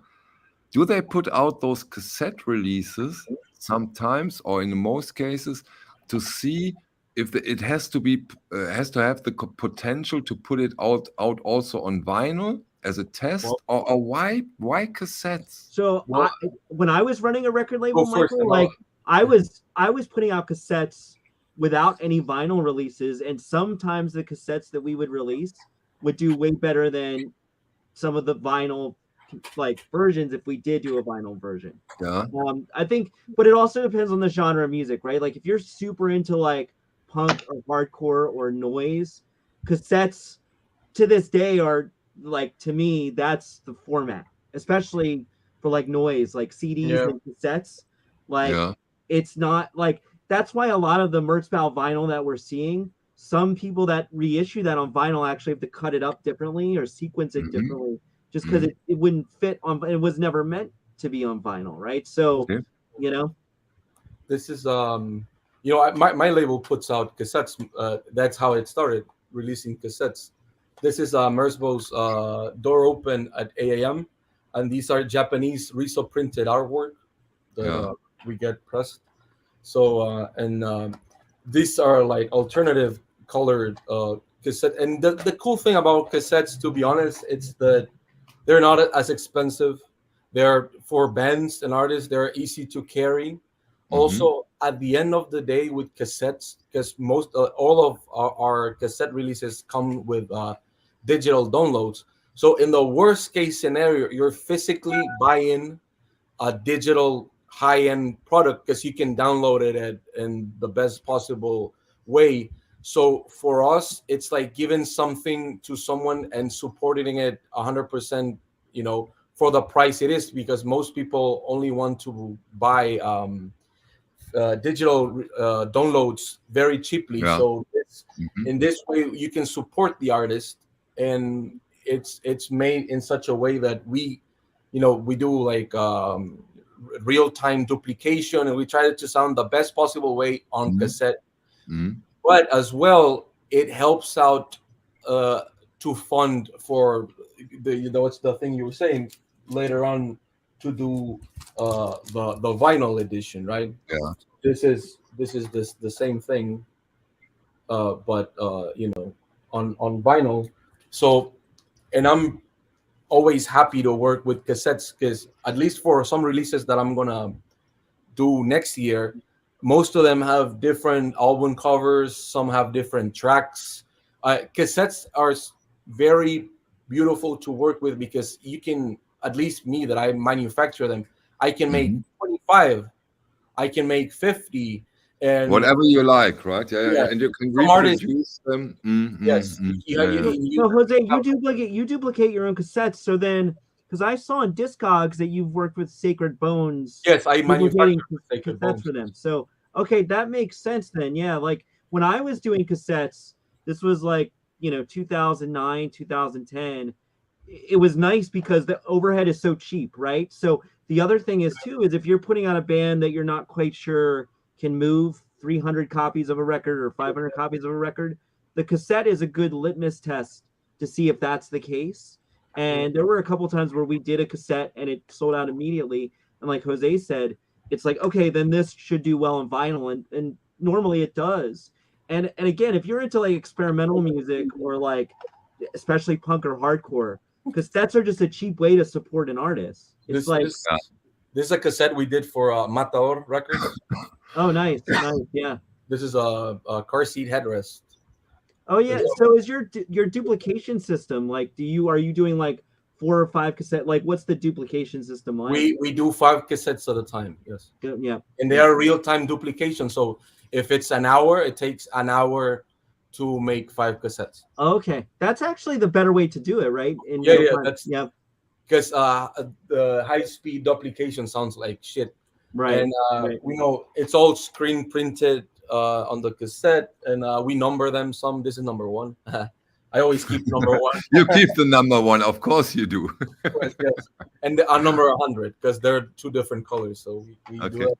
But again, the REISSUES printed artwork, it's always very beautiful, and this type of printing, even if you rub it against the thing, it even leaves you a little ink after a little while. Okay. It's funny. There is, I think, in Europe and the US, it's obviously not as big or publicized as much, but there is a cassette store day.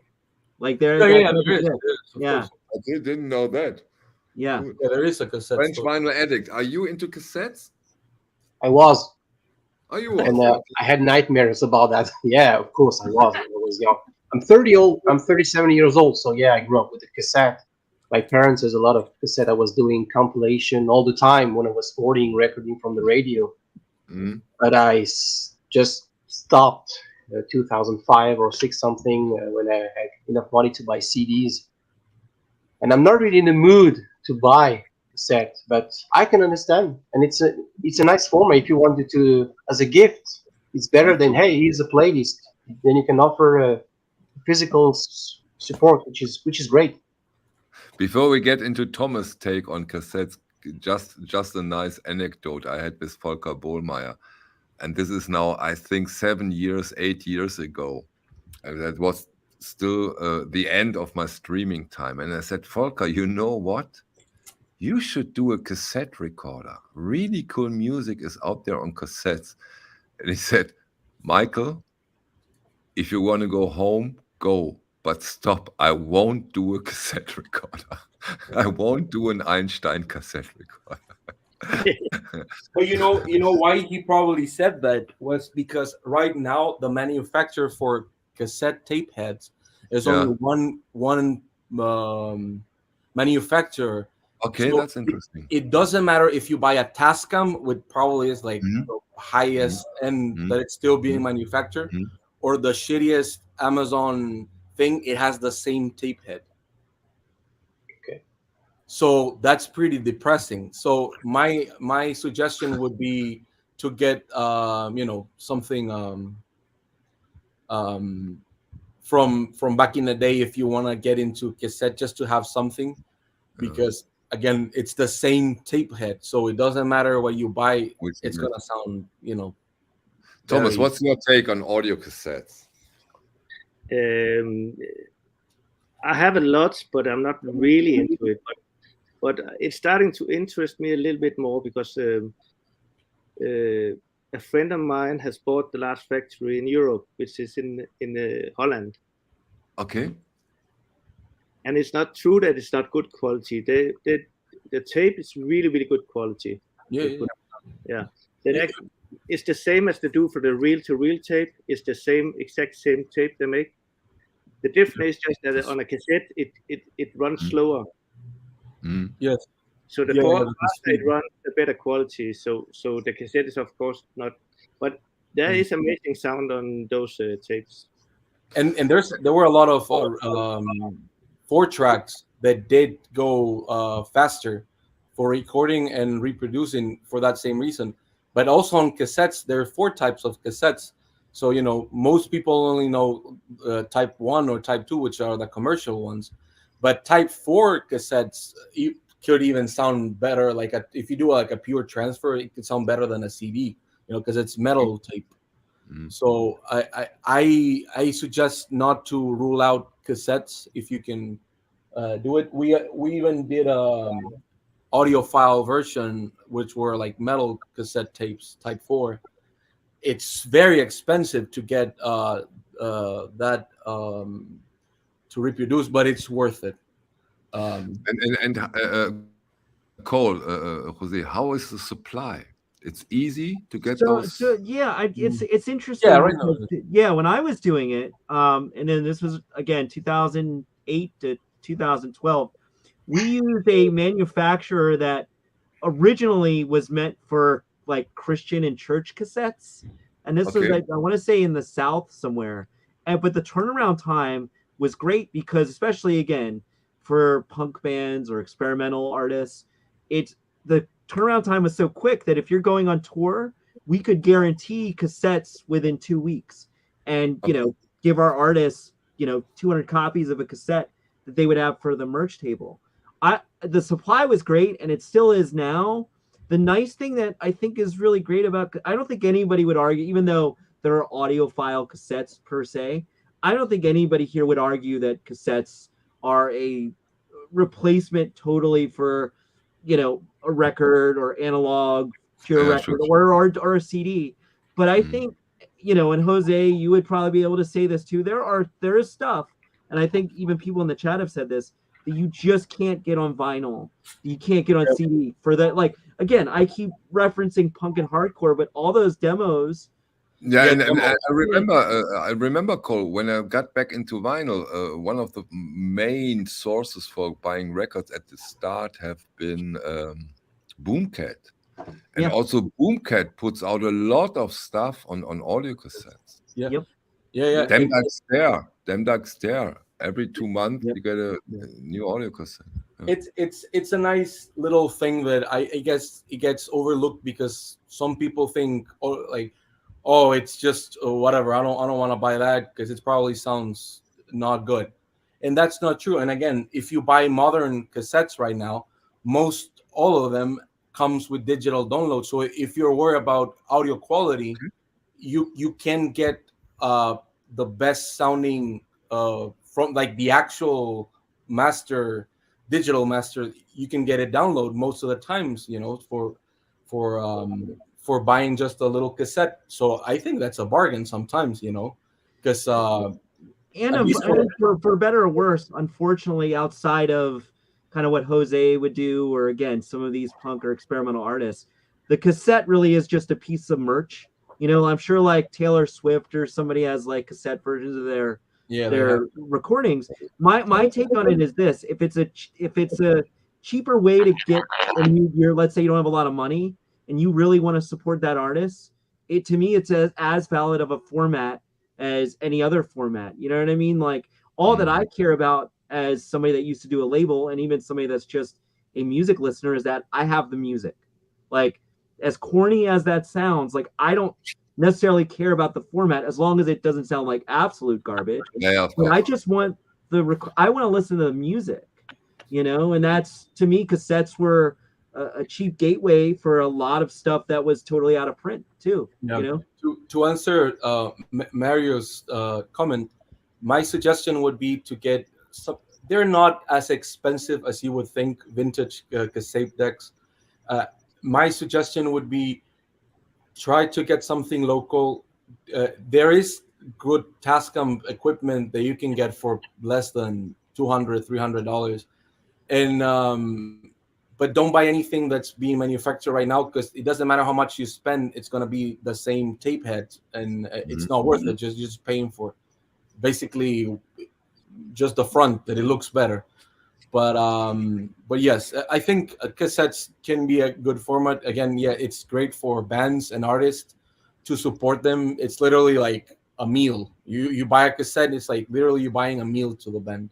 Yeah, so, the overhead is so cheap. Like, you could, you know what I mean? Like, when we would press cassettes, we didn't do it in house like you, Jose, which is, I know, a lot cheaper. But even when we sent it out to the cassette pressing plant, it was so cheap that it was like less than $1 a cassette. You know what I mean? And then we could charge $6-7 for that cassette, and the return was actually we'd actually profit. You know, well, mine it's a little more expensive. Yeah, this was like way back in the day. This was, you know, it had probably increased now, but at that point in time, the overhead. Jose Cole is probably older than he looks. No, I know. I'm about to turn 41 on Sunday, so. Oh, that's young. Yeah, that's young. So. Yeah, but again, I think that sometimes I know we always talk about analog and digital, but since 1982, I think most records have been recorded digitally, and most all bands right now that are independent are gonna record digitally. And I think once you know that, the format becomes, it could become something about the mastering, of course, but if you're just trying to support them, I guess that physical media, it's here to support them in a real way. And I'm not a big fan of streaming music in general, so if cassettes can help just in a little way, I'm glad about it. I have a question for the panel here, and again, this is just theoretically. Let's say there's an out-of-print record that is just unattainable, and the only other way to get it is on cassette, and that's relatively, it actually is a lot cheaper, but it's something that you really, really want to hear. Would you just buy the cassette and just? Yeah, I've done that. Yeah. Thomas, French. Back in the days when I didn't have enough money to buy a CD, this is what I did. Just buy cassettes, because it was cheaper, because I had my Walkman. I didn't have a computer to bring CD from. So yeah, cassette. Yeah. I don't know if I would do it, because that means I have to buy a whole new equipment and. No, but you can get one for a little bit cheaper than you would think. Believe me, if you even just like Facebook Market or something, like I'm probably sure that you can get something. But I have in a way, made me curious, because I really would like to hear how it sounds. And you know what? And it's and again, I know it's a very old timey thing, but I remember here it was super popular to record like your great record onto a cassette and have it like on a Type 4 cassette.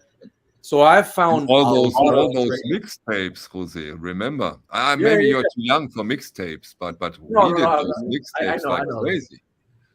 But I would even say this, to harken back earlier to our conversation about Loveless.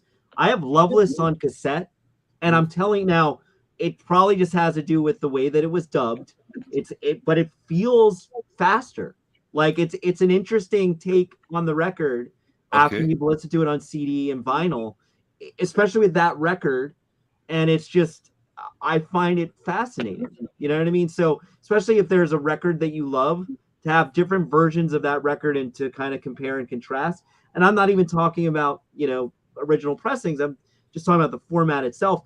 I mean, the only copy of Loveless that I don't own is the mini disc version of that record. Yeah, and I desperately want that. You know what's funny? Because we started the stream, and maybe we can end it with the question. I started the stream, which are your records, or do you have records that you will play first when you get a new turntable? Now, through this stream, I for sure know what my next record on my new turntable will be. And this will be for sure Loveless. Yeah. When this stream is over, I have to eat something, and then I will listen to Loveless. So very inspiring. What is your next record after the stream? Cole, Thomas, French, Jose. So last week, speaking of which, and I just pulled this out, we were talking about Peter Brotzman. And so I'm going to throw on, I just got an original copy of Peter and his son. This is, I think, one of the only records they really did together. I mean, they played together a lot, but this is the, and I just got this in the mail a couple of weeks ago. But last week, after we kind of did a long talk about Brotzman, we did. I had to pull this out and finally take a listen. So this is my next record that I'll be putting on the turntable as soon as the stream ends. Nice one. Thomas, you have time for a record today? I will look up the Mexican stuff. You will. Okay, I knew it. I think you and Jose, you should connect, because I can imagine that you will. Also, because I'm playing a DJ job tomorrow for a girl, Mexican girl turning 40, and she only wishes me to come and play some South American records. Oh, nice. Maybe Jose can inspire you. Or probably he did today, right? Yeah, he already did. Do you know this band, which is probably the most famous band? It's called Soda Stereo. Oh yeah. Yeah. I know. That's very good. That's rock nacional. Yeah. Yes, MTV. Okay, cool. Yeah. But they just came out officially. This the MTV Unplugged. My camera is flaking, by the way. No problem. They were fantastic. I'm really struggling to find their records. I really love the period in La Ciudad de la Furia. So yeah. This has La Ciudad de la Furia with Andrea Echeverri from another band called. I think the singer passed away a couple of years ago. He had his Italian name, right? Yes. He was in a coma. Cerati. Yeah. Gustavo Cerati. Yeah. This is a nice idea. I think you get some help from Jose. I think I'm going to put the stream on a cassette tape. Well, I hope it's a Ford cassette. Wait. Thomas is holding up a record. What? I'm looking for OG at this one. This is a reissue. Yes, that's not easy to find, because again, most people here overplay those type of records here. But I can see I can see if I can get something. Okay, French Vinyl Addict. What's your next record? Oh, probably that one. Rush. Okay. Yeah, I just got back from Toronto on a business trip, and which version do you have? It looks like Moving Picture. Yeah, it's Moving Picture. Yeah, 1982 with Tom Sawyer, Red Barchetta. Is it original? It is. That's an original press, and it's interesting because that's a French press. Okay. That's a French press. That's my father. I think he bought that in the early 80s in France. Nice, on Mercury. Yeah, Mercury, Black Label, and I think there were a lot of UK press on Blue Label, and I really like this album. There are only hits, and lyrics are so deep meaning. Neil Peart, the drummer, used to read a lot of books. So it's probably one of my favorite Rush album, along with 2112. So then we closed the stream with a Rush album. Oh, you want to say something, Thomas? Excuse me. Well, I haven't shown mine, but yes. I just need to say. I'm sorry. Oh, It'll you're right. It'll be quick. It'll be quick. No. Take your time. No, we're not in a hurry. Tinder sticks. Tinder sticks. Okay. Wow. I didn't figure out as a Tinder sticks listener. See? Yes, I when I was growing up, my selection of CDs when I was growing up was very weird, but so I grew up listening to like Tom Waits and Tinder sticks basically. So two very peculiar voices. Tinder sticks have amazing records. Yes. Amazing. Yes. You know, I can't wait for my Coltrane's mixtape of noise music. I'll get right on that. I'll send it right on over. That means you have to buy a cassette player though. So if you do that, I will. If you do that, I will. If you get a cassette deck, I'll also send you some cassettes. Okay, that's cool. Yeah, but guys, I will have to take off. Thank you very much for hosting me. Thank you for joining us. I hope we see you again. It was a pleasure. Sure, pleasure. Thank you, everyone. Have a nice day. Whenever you have the time. Take care. We are here usually on Mondays and Fridays. Yeah, this is what I saw in you. I watched the last Friday stream and it was very interesting. So I'm sure I will come back. Cool. That's nice. Thank you, guys. Take care. Pleasure to have you. Bye. Au revoir. Now I was going to say, Michael, this stream. Oh wait, don't interrupt here. Oh no, I'm sorry. No problem. Thomas wanted to say something. I just want to say bye. I have a birthday party in 20 minutes, so that's great. Me too. Fun. Thomas, we talk. I have to take my dogs out. Thanks for joining. It was a pleasure again. Company. Let's hope we see us on Monday. Yeah, Michael, this stream is great. Like this is like you guys are talking about music. It is great. This is the real. This is actually like really cool. Where like I'm learning about music, like actual different.